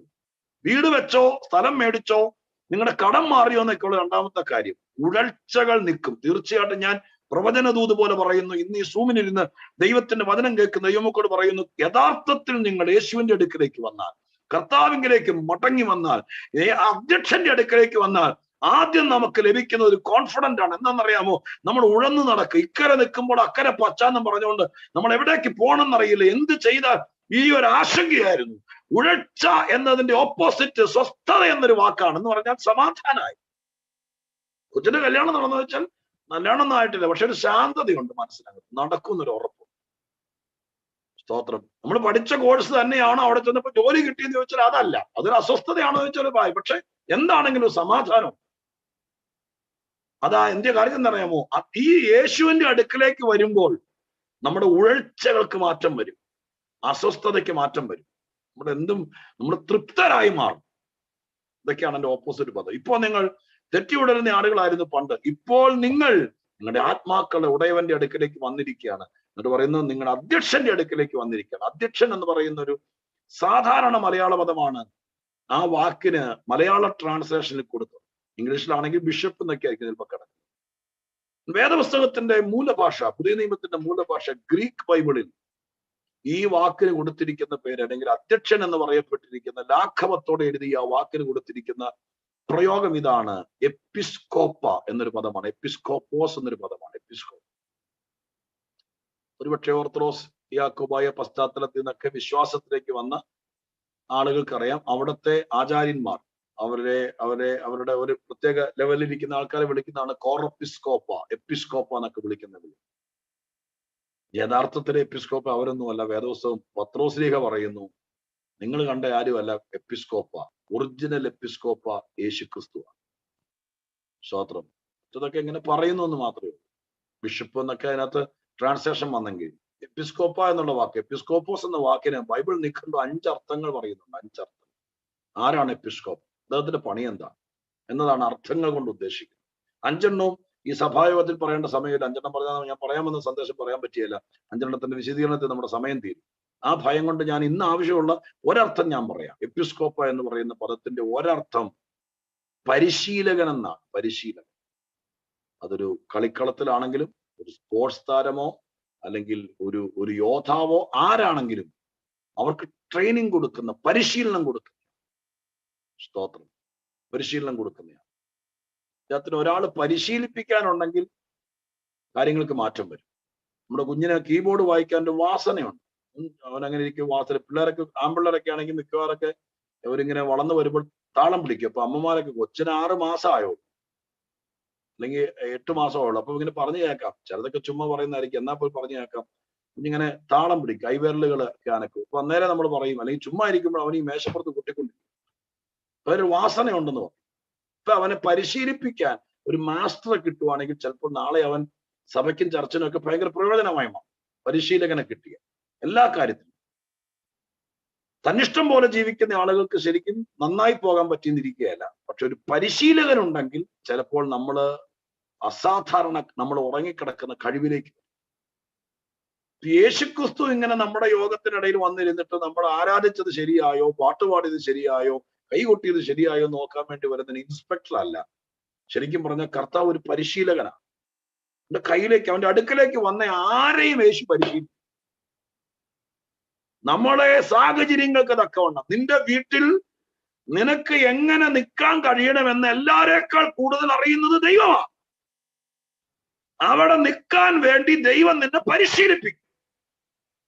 ദിവസത്തിൽ പറഞ്ഞിരിക്കുന്ന എല്ലാവരെയും ദാവീദ് ഒരിക്കൽ പറഞ്ഞില്ലേ, പോരിനായി എന്റെ വിരലുകളെ പോലും ദൈവം അഭ്യസിപ്പിക്കും. ദൈവം അതെങ്ങനെ കളരി ഗുരുക്കളുടെ അടുക്ക പോയി എണ്ണയിട്ട് തിരുമി ആണ്ടിലൊരിക്കൽ സ്വതന്ത്രം പരിശീലിപ്പിച്ച ആളല്ല അദ്ദേഹത്തെ ദൈവം പരിശീലിപ്പിച്ചു. കാരണം ദാവീദ് ഒരു രാജകുടുംബത്തിൽ ജനിച്ചവനല്ല. ദാവീദ് പട്ടാളത്തിൽ ചേട്ടന്മാരൊക്കെ പട്ടാളത്തിലായിരുന്നു. പക്ഷെ ഇദ്ദേഹം കവണിയും കല്ലും കിന്നരവുമായിട്ട് കാട്ടി കിടന്ന മനുഷ്യനാണ്. ആ മനുഷ്യന് സ്വപ്നത്തിൽ കാണുന്ന സമയത്ത് വിളിച്ചുകൊണ്ട് വന്ന് ദൈവമായ കർത്താവ് രാജാവാക്കിയിട്ട് സ്തോത്രം ഇവിടെ കയറ്റി നിർത്തിയിട്ട് ദൈവം കൈ ഒഴിഞ്ഞു പോയില്ല. കാരണം ഇവൻ ചെറുപ്പകാലം മുതലേ ആടുകട പുറകെ നടന്നവന് യുദ്ധം എന്താണെന്നറിയാം. ഒരു രാജ്യം എതിരെ വന്നാൽ എന്ത് ചെയ്യണമെന്നറിയാം. നമുക്ക് സ്തോത്രം തിരക്കുള്ള റോട്ടിലൂടെ ലൈസൻസ് നമ്മുടെ കയ്യിൽ കാണും. രണ്ട് വണ്ടി ഒരുമിച്ച് നേരെ വന്നാൽ എന്തോ ചെയ്യണം നമുക്ക് അറിയില്ല. നമ്മുടെ ഡ്രൈവിംഗ് സീറ്റിൽ ഇരിക്കും. നമ്മളാണ് യുദ്ധത്തിന് ഇറങ്ങിയാൽ എന്തോ ചെയ്യാൻ പറ്റും. സ്തോത്രം നമ്മൾ പാടെ അങ്ങനെ പഠിക്കും. അപ്പൊ ദാവീദിനെ സംബന്ധിച്ചിടത്തോളം എന്ത് ചെയ്യണം എന്നറിയില്ല. ചെയ്യാതിരുന്നപ്പോൾ ദൈവമാണ് രാജാവാകാൻ ഉത്തരവാദി എങ്കിൽ ആ പദവിയിൽ നിന്നെ സ്റ്റാർ ആക്കി മാറ്റാനുള്ള സകല പരിശീലനവും വീണ്ടെടുക്കപ്പെട്ട ദൈവമക്കളോട് ഞാൻ പറയാം, നീ കീഴടങ്ങി കൊടുത്താൽ ദൈവം ചെയ്തു തരും. വിരലുകളെപ്പോലും യുദ്ധത്തിന് വേണ്ടി അഭ്യസിപ്പിച്ചു എന്ന് പറഞ്ഞാൽ നിന്റെ ശരീരത്തിലെ നിന്റെ ബുദ്ധിയോ ജ്ഞാനമോ നിന്റെ കൈയോ അല്ലെങ്കിൽ നിന്റെ മസിലോ അല്ല, നിന്റെ കൊച്ചു വിരല് പോലും ദൈവത്തിന് ആവശ്യമുണ്ട്. അതുപോലും ദൈവമായ കർത്താവ് പരിശീലിപ്പിച്ചെടുക്കും, ശരിക്കും ഏൽപ്പിച്ചു കൊടുത്താൽ. നിങ്ങൾ നിൽക്കുന്ന പ്രൊഫഷണൽ, നിങ്ങളായിരിക്കുന്ന ആത്മീക പശ്ചാത്തലം, നിങ്ങൾക്ക് സഭയിൽ ഒരു റോളുണ്ടോ, നിങ്ങൾ അതിനെ ഗൗരവമായി കാണുന്നുണ്ടോ? നിങ്ങളൊരു പക്ഷേ സൺഡേ സ്കൂൾ അധ്യാപകനായിരിക്കാം, നിങ്ങളൊരു പക്ഷേ സ്തോത്രം എന്താ പറയാ വർഷിപ്പ് ലീഡർ ആയിരിക്കാം, നിങ്ങളൊരു പക്ഷേ യൂത്ത് ലീഡർ ആയിരിക്കാം, നിങ്ങളൊരു അസോസിയേറ്റ് പാസ്റ്റർ ആയിരിക്കാം, നിങ്ങളൊരു സഭയുടെ പാസ്റ്റർ ആയിരിക്കാം. ആരുമാകട്ടെ, നിങ്ങളെ ദൈവമാണ് ഏൽപ്പിച്ചതെന്ന് ബോധ്യമുണ്ടെങ്കിൽ ആ പദവിയിൽ നിങ്ങൾ തിളങ്ങാൻ, ആ പദവിയിൽ നിങ്ങൾ മാനിക്കപ്പെടാൻ, അവിടെ നിങ്ങൾ പരാജിതരാകാതിരിക്കാൻ വേണ്ടിയിട്ടുള്ള സകല പരിശീലനവും ഈ കർത്താവാണ് നമുക്ക് തരുന്നത്. ആയിരിക്കുന്ന ദേശത്ത്, ആയിരിക്കുന്ന ജനത്തിന് നടുവിൽ, നീ ആയിരിക്കുന്ന പശ്ചാത്തലത്തിൽ നിൽക്കുന്ന എതിരികളോടും പോരാട്ടങ്ങളോടും പോരാടുവാനുള്ള ദൈവത്തിന്റെ ബലം ദൈവമായ കർത്താവ് നമുക്ക് തരും. ദൈവം അത് തരാൻ വിശ്വസ്തനായ ദൈവം. അപ്പൊ പരിശീലകനാണ് യേശുക്രിസ്തു. അവന്റെ കൈക്കീഴ് പരിശീലനം കിട്ടിയ ഏറ്റവും ശ്രേഷ്ഠമായിരിക്കും. അടുത്തത് 5-ാം അധ്യായത്തിന്റെ 4-ാമത്തെ വാക്യത്തിനകത്താണ് എഴുതിയിരിക്കുന്നത്. എന്നാൽ ഇടയശ്രേഷ്ഠൻ പ്രത്യക്ഷനാകുമ്പോൾ നിങ്ങൾ വാടാത്ത കിരീടം പ്രാപിക്കും. 3-ാമത് യേശുവിനെ അവതരിപ്പിക്കുന്നത് ഇടയശ്രേഷ്ഠൻ എന്നൊരു വാക്കുകൊണ്ടാണ്. പത്രോസ് പറയുന്നു, ശ്രേഷ്ഠ ഇടയൻ ഈ ഭൂമിയിലില്ല, വരാനിരിക്കുന്നേ ഉള്ളൂ, വരുമ്പോൾ നിങ്ങൾക്ക് കിരീടങ്ങളെ തരും എന്നാണ് പറയുന്നത്. 3 പ്രധാനപ്പെട്ട വാക്കുകൾ നിങ്ങൾ കണ്ടു കാണും. 1 ജീവനുള്ള കല്ല്, 2 അധ്യക്ഷൻ, 3 ഇടയശ്രേഷ്ഠൻ. ഇങ്ങനെ 3 വാക്കുകൾ കൊണ്ട് യേശുവിനെ പത്രോസ് ഈ ലേഖനത്തിൽ ഉള്ളടക്കം ചെയ്യപ്പെട്ടു. അതിൽ നമുക്ക് ആവശ്യമുള്ളത് ജീവനുള്ള കല്ലാണ്. അവിടേക്ക് വരികയാണ്. ജീവനുള്ള കല്ലായ അവന്റെ അടുക്കൽ നിന്നിട്ട്. ജീവനുള്ള കല്ലിനെ കുറിച്ചുള്ള ദൈവശാസ്ത്രപരമായ വിശദീകരണത്തിലേക്ക് നമ്മൾ പോകുന്നില്ല. ജീവനുള്ള കല്ല് യേശുവാ നമുക്ക് മനസ്സിലായത്. ആ കർത്താവിന്റെ അടുക്കലേക്ക് ഒരാള് വന്നാൽ അവർക്കുണ്ടാകുന്ന മാറ്റമാണ്. എന്താണ് മാറ്റം? ആ വാക്യത്തിൽ പറയുന്നത് ഇങ്ങനെയാണ്, ജീവനുള്ള കല്ലായ അവന്റെ അടുക്കലേക്ക് നിങ്ങൾ ആരെങ്കിലും വന്നാൽ ആ വരുന്നവനും ജീവനുള്ള കല്ലുകൾ പോലെയാകും. അങ്ങനെയല്ലേ വാക്യത്തിലുള്ള ഏറ്റവും വലിയ രൂപാന്തരം എന്ന് പറയുന്നത്, ഏറ്റവും വലിയ മാറ്റം എന്ന് പറയുന്നത്. ആരെങ്കിലും യേശുവിന്റെ അടുക്കിലേക്ക് വരുവാണെങ്കിൽ, അഥവാ ജീവനുള്ള കല്ലിന്റെ അടുക്കിലേക്ക് വരുവാണെങ്കിൽ, ഈ വരുന്നവനും ജീവനുള്ള, അവൻ സ്കൂളിൽ പോയിട്ടുണ്ടോ, അവൻ കാട്ടുജാതിക്കാരനാണോ, കേരളത്തിലെ ഏതെങ്കിലും വലിയ തറവാട്ടിൽ ജനിച്ചവനാണോ, ഇതൊന്നും വിഷയമല്ല. ആരാണോ യേശുവിന്റെ അടുക്കിലേക്ക് വരുന്നത്, ആ യേശുവിന്റെ അടുക്കിലേക്ക് വരുന്നവനെ യേശു ജീവനുള്ള കല്ലാണെങ്കിൽ ആ വരുന്നവനെയും യേശു ജീവനുള്ള കല്ലാക്കി മാറ്റും. അതുപോലെയായി മാറും.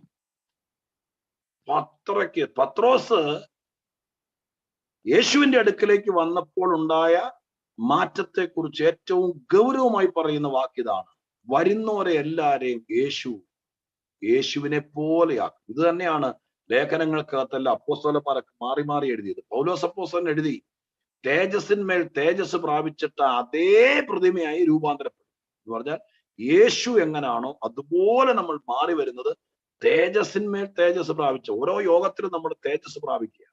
ഓരോ പ്രാവശ്യം വചനം അനുസരിക്കുമ്പോൾ, ഓരോ പ്രാവശ്യം നമ്മൾ ഉപവാസം എടുക്കുമ്പോൾ, ഓരോ സഭായോഗം കൂടുമ്പോൾ, നിങ്ങൾ വിശ്വസിക്കുന്നെങ്കിൽ ഞാൻ ആത്മാവിൽ പറയാം, അവരെ തേജസ് കൊണ്ട് ദൈവം അണിയിക്കുക.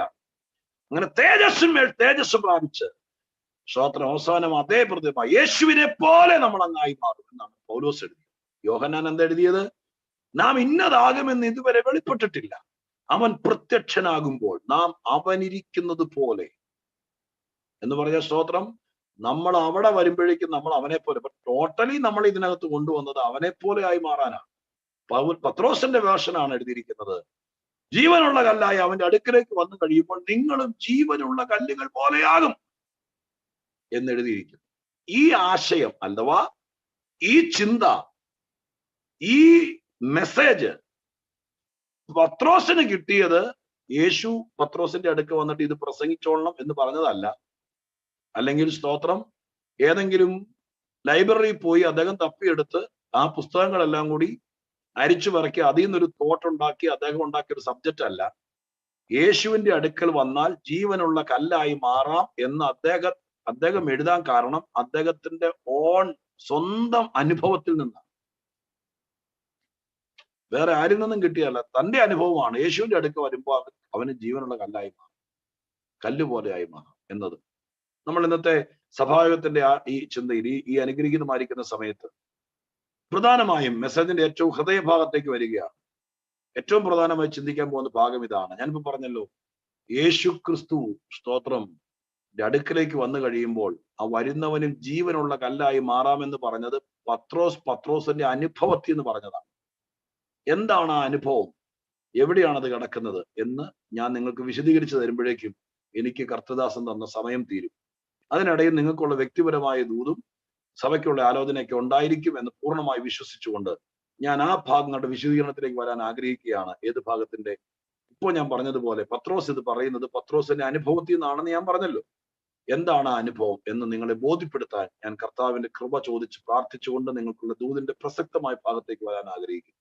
അതറിയണമെങ്കിൽ പത്രോസിന്റെ പിന്നാമ്പുറങ്ങളിലേക്ക് നമ്മൾ പോകാം. വിശുദ്ധ ബൈബിളിൽ നിന്ന് തന്നെ വേദപുസ്തകത്തിൽ പത്രോസിനെ യേശുവുമായിട്ടുള്ള ആദ്യത്തെ കൂടിക്കാഴ്ച, ആദ്യത്തെ ആ എൻകൗണ്ടറിംഗ് എന്നൊക്കെ പറയുന്നത്, അങ്ങനെ ആ കൂടിക്കാഴ്ച നടക്കുന്നത് അതിനെ കുറിച്ച് എഴുതിയിരിക്കുന്നത് യോഹന്നാന്റെ സുവിശേഷം 1-ാം അധ്യായത്തിന്റെ 42-ാം വാക്യത്തിലാണ്. യോഹന്നാന്റെ സുവിശേഷം 1-ാം അധ്യായം അതിന്റെ 42-ാമത്തെ 41-42 വാക്യങ്ങൾക്കത്താണ് ആദ്യത്തെ കൂടിക്കാഴ്ചയെ കുറിച്ചുള്ള വിശദീകരണം കിടക്കുന്നത്. എവിടെ എഴുതിയിരിക്കുന്നത്? യോഹന്നാൻ 1:41-42 ഞാൻ വായിച്ചേൽപ്പിക്കും. അവിടെ എഴുതിയിരിക്കുന്നു, അവൻ തന്റെ സഹോദരനായ ശീമോനെ ആദ്യം കണ്ടു, അവനോട് ഞങ്ങൾ മശിഹായി എന്ന് വെച്ചാൽ ക്രിസ്തുവിനെ കണ്ടെത്തിയിരിക്കുന്നു എന്ന് പറഞ്ഞു.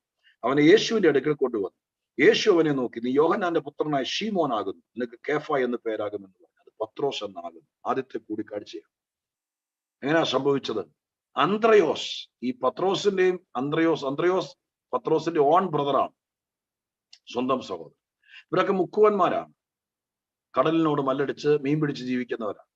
അപ്പോൾ തന്നെ യഹൂദ മതത്തിന്റെ പശ്ചാത്തലത്തിൽ നിൽക്കുമ്പോൾ യോഹന്നാൻ സ്നാപകൻ യേശുക്രിസ്തുവിന് വഴികാട്ടിയായിട്ട് വരികയാണ്, കർത്താവിന് വഴിയൊരുക്കാൻ വേണ്ടി വരികയാണ്. അപ്പൊ യോഹന്നാൻ വന്നപ്പോൾ യഹൂദ മതത്തിന്റെ അകത്ത്, അതായത് പലസ്തീൻ അല്ലെങ്കിൽ ഇസ്രായേലിൽ യഹൂദന്മാരുടെ ഇടയിൽ യേശു വരുന്ന സമയത്ത് ഈ ആത്മീയ ആചാരങ്ങൾ അല്ലെങ്കിൽ ദൈവാലയത്തിലെ കാര്യങ്ങൾ, ഇവരുടെ ക്രമീകരണങ്ങളൊക്കെ പാടെ തകർന്നു കിടക്കുക, എല്ലാം നിയമലംഘികളായിട്ടിരിക്കുക. അതിനെക്കുറിച്ച് അറിയണമെങ്കിൽ ഒറ്റക്കാര്യം ചിന്തിച്ചാൽ മതി. യേശു വന്നപ്പോൾ ദൈവാലയത്തെ കുറിച്ച് യേശു പറഞ്ഞൊരു കമന്റ് ഉണ്ട്, നിങ്ങൾ എല്ലാവരും കൂടി ദൈവാലയത്തെ കള്ളന്മാരുടെ ഗുഹയാക്കി എന്ന് പറഞ്ഞതിന്റെ അർത്ഥം അന്നത്തെ ആത്മീക അതേ ഒറ്റ വാക്യത്തെ മനസ്സിലാക്കുക. എല്ലാവരും കൂടി ദൈവാലയത്തെ കച്ചവട സ്ഥാപനമാക്കി. നിങ്ങൾക്കറിയാമല്ലോ എന്റെ പശ്ചാത്തലം. അപ്പൊ അതായിരുന്നു അന്നത്തെ യഹൂദന്റെ കാഴ്ചപ്പാട്. ആത്മീക സ്പിരിച്വൽ റലം എന്ന് പറയുന്നത് അവരതിനെ ഭയങ്കരമായിരിക്കുന്ന ഒരു പേരിന് കാര്യങ്ങളൊക്കെ ആക്കി. യാഗമൊക്കെ ഉണ്ട്, പക്ഷെ അതെല്ലാം വേറെ രീതിയിലാക്കി കളഞ്ഞു.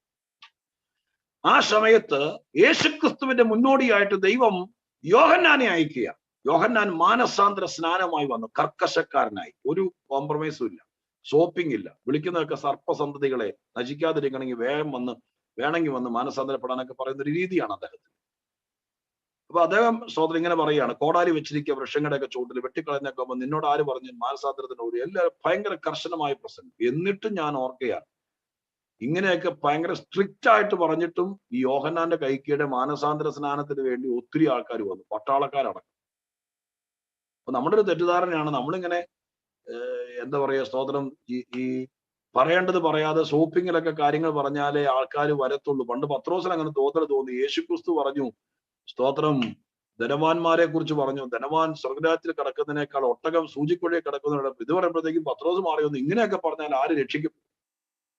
പറയുവാണെങ്കിൽ ഇത്തിരി മാന്യമായിട്ട് പറയണ്ട. അപ്പൊ യേശു പറഞ്ഞു, ഇപ്പൊ നമ്മളിപ്പോ എങ്ങനെ പറഞ്ഞെന്ന് പറഞ്ഞാൽ രക്ഷിക്കപ്പെടലൊക്കെ ദൈവമാണ് തീരുമാനിക്കുന്നത്, അല്ല നമ്മൾ കയറി ഇച്ചിരി മയത്തി പറഞ്ഞുകൊണ്ട് കഥയില്ലാരെ. ദൈവത്തിന് വേണ്ടി നിയമിക്കപ്പെട്ടവനൊക്കെ ഇനി എന്തൊക്കെയാണെങ്കിലും അവനെ തക്ക സമയത്ത് ദൈവം കൊണ്ടുവന്നിരിക്കും. അങ്ങനെയൊക്കെ നമ്മൾ കൃപയിലേക്ക് വന്നല്ല, നമ്മൾ അന്വേഷിച്ചതുള്ള സത്യമാണെങ്കിലും ദൈവം നമ്മളെ കണ്ടിരുന്നു, ദൈവത്തിന്റെ മുൻനിർണയത്തിൽപ്പെട്ടിരുന്നു. അതുകൊണ്ടാണ് തക്ക സമയത്ത് ദൈവമായ കർത്താവ് നമ്മളെ അനുഗ്രഹിക്കപ്പെട്ട സഭയ്ക്കകത്ത് കൊണ്ടുവന്നത്. പാടാനും പ്രാർത്ഥിക്കാനും സ്തുതിക്കാനൊക്കെ ദൈവം നമുക്ക് കൃപ തന്നത് ദൈവം നമ്മളെ കണ്ടിരുന്നു. ദൈവമായ കർത്താവ് നമ്മളെ അതിനു വേണ്ടിയിട്ട് നിയമിച്ചിരുന്നു. അതുകൊണ്ടാണ് യോഹന്നാൻ ഇത്ര കർശനമായിട്ട് പറഞ്ഞു. ഒരുപാട് ആളുകൾ യോർദാന്റെ ഇരുകരയിലുമുള്ള ഒത്തിരി ആളുകൾ സ്തോത്രം മാനസാന്തര സ്നാനം സ്വീകരിച്ചു. അപ്പൊ അങ്ങനെ മാനസാന്തര സ്നാനം സ്വീകരിച്ച് പുതിയ കൂടിവരെ ഒരു ഉണർവ് സംഘമായി മാറിയത്. എല്ലാ ദിവസവും പ്രാർത്ഥനയും പാട്ടും സ്നാനവും ഒക്കെ ആയിട്ട് യഹൂദ മതത്തിൽ നിന്ന് ആളുകളെ വലിച്ചിയാടിച്ച് യോഹന്നാൻ സ്നാനപ്പെടുത്തുന്നു. അവരെല്ലാം കൂടി ഒരുമിച്ച് കൂടുന്നു. അപ്പൊ ഇവരുടെ ഇടയിൽ വൃണിത ഹൃദയരായി ഈ പുരോഹിതന്മാരൊക്കെ ചെയ്യുന്ന കാര്യത്തിനകത്ത് മനസ്സുകൊണ്ട് നൊമ്പരപ്പെട്ടിരിക്കുമ്പോഴാണ് ഒരു പ്രാർത്ഥനക്കാരൻ ഒരു പുതിയ പ്രസംഗവുമായിട്ട് വന്നിരിക്കുന്നു. മാനസാന്തരപ്പെട്ടില്ലെങ്കിൽ ദൈവം കീറിക്കളയും. അത് കേട്ടോണ്ട് കുറെ നല്ല ആളുകൾ ഒരുമിച്ച് കൂടി. അവർ യഹൂദ മതത്തിലാണോ എന്ന് ചോദിച്ചാൽ ആണ്, അല്ലേന്ന് ചോദിച്ചാൽ അല്ല. കാരണം വെച്ചാൽ അവരിപ്പോ അതിൽ നിന്ന് മാറിയിട്ടില്ലെങ്കിലും അവരതിൽ തന്നെ നിന്നുകൊണ്ട് യോഹന്നാന്റെ കൈക്ക് അവരെ യോഹന്നാന്റെ ശിഷ്യന്മാരെന്നാണ് വിളിക്കപ്പെട്ടത്. ആ ഗുണത്തിൽപ്പെട്ടവരായിരുന്നു അന്ത്രയോസും ഈ പത്രോസിന്റെ കുടുംബക്കാർ. അങ്ങനെ അന്ത്രയോസ് യോഹന്നാന്റെ ശിഷ്യത്വം സ്വീകരിച്ച് സ്നാപക യോഹന്നാന്റെ കൂടെ നടക്കുന്ന സമയത്താണ് ഒരു ദിവസം യേശുക്രിസ്തു അതിലെ കടന്നു പോകുന്നു. കർത്താവ് കടന്നു പോകുന്ന കണ്ടപ്പോൾ യോഹന്നാൻ വിളിച്ചു പറഞ്ഞു, ഇതാ ലോകത്തിന്റെ പാപത്തെ ചുമക്കുന്ന ദൈവത്തിന്റെ കുഞ്ഞാണ് എന്ന് കേട്ട മാത്രയിൽ യോഹന്നാന്റെ കൂടെ ഉണ്ടായിരുന്ന ശിഷ്യന്മാര് ചിലരെ യേശുവിന്റെ കൂടെ.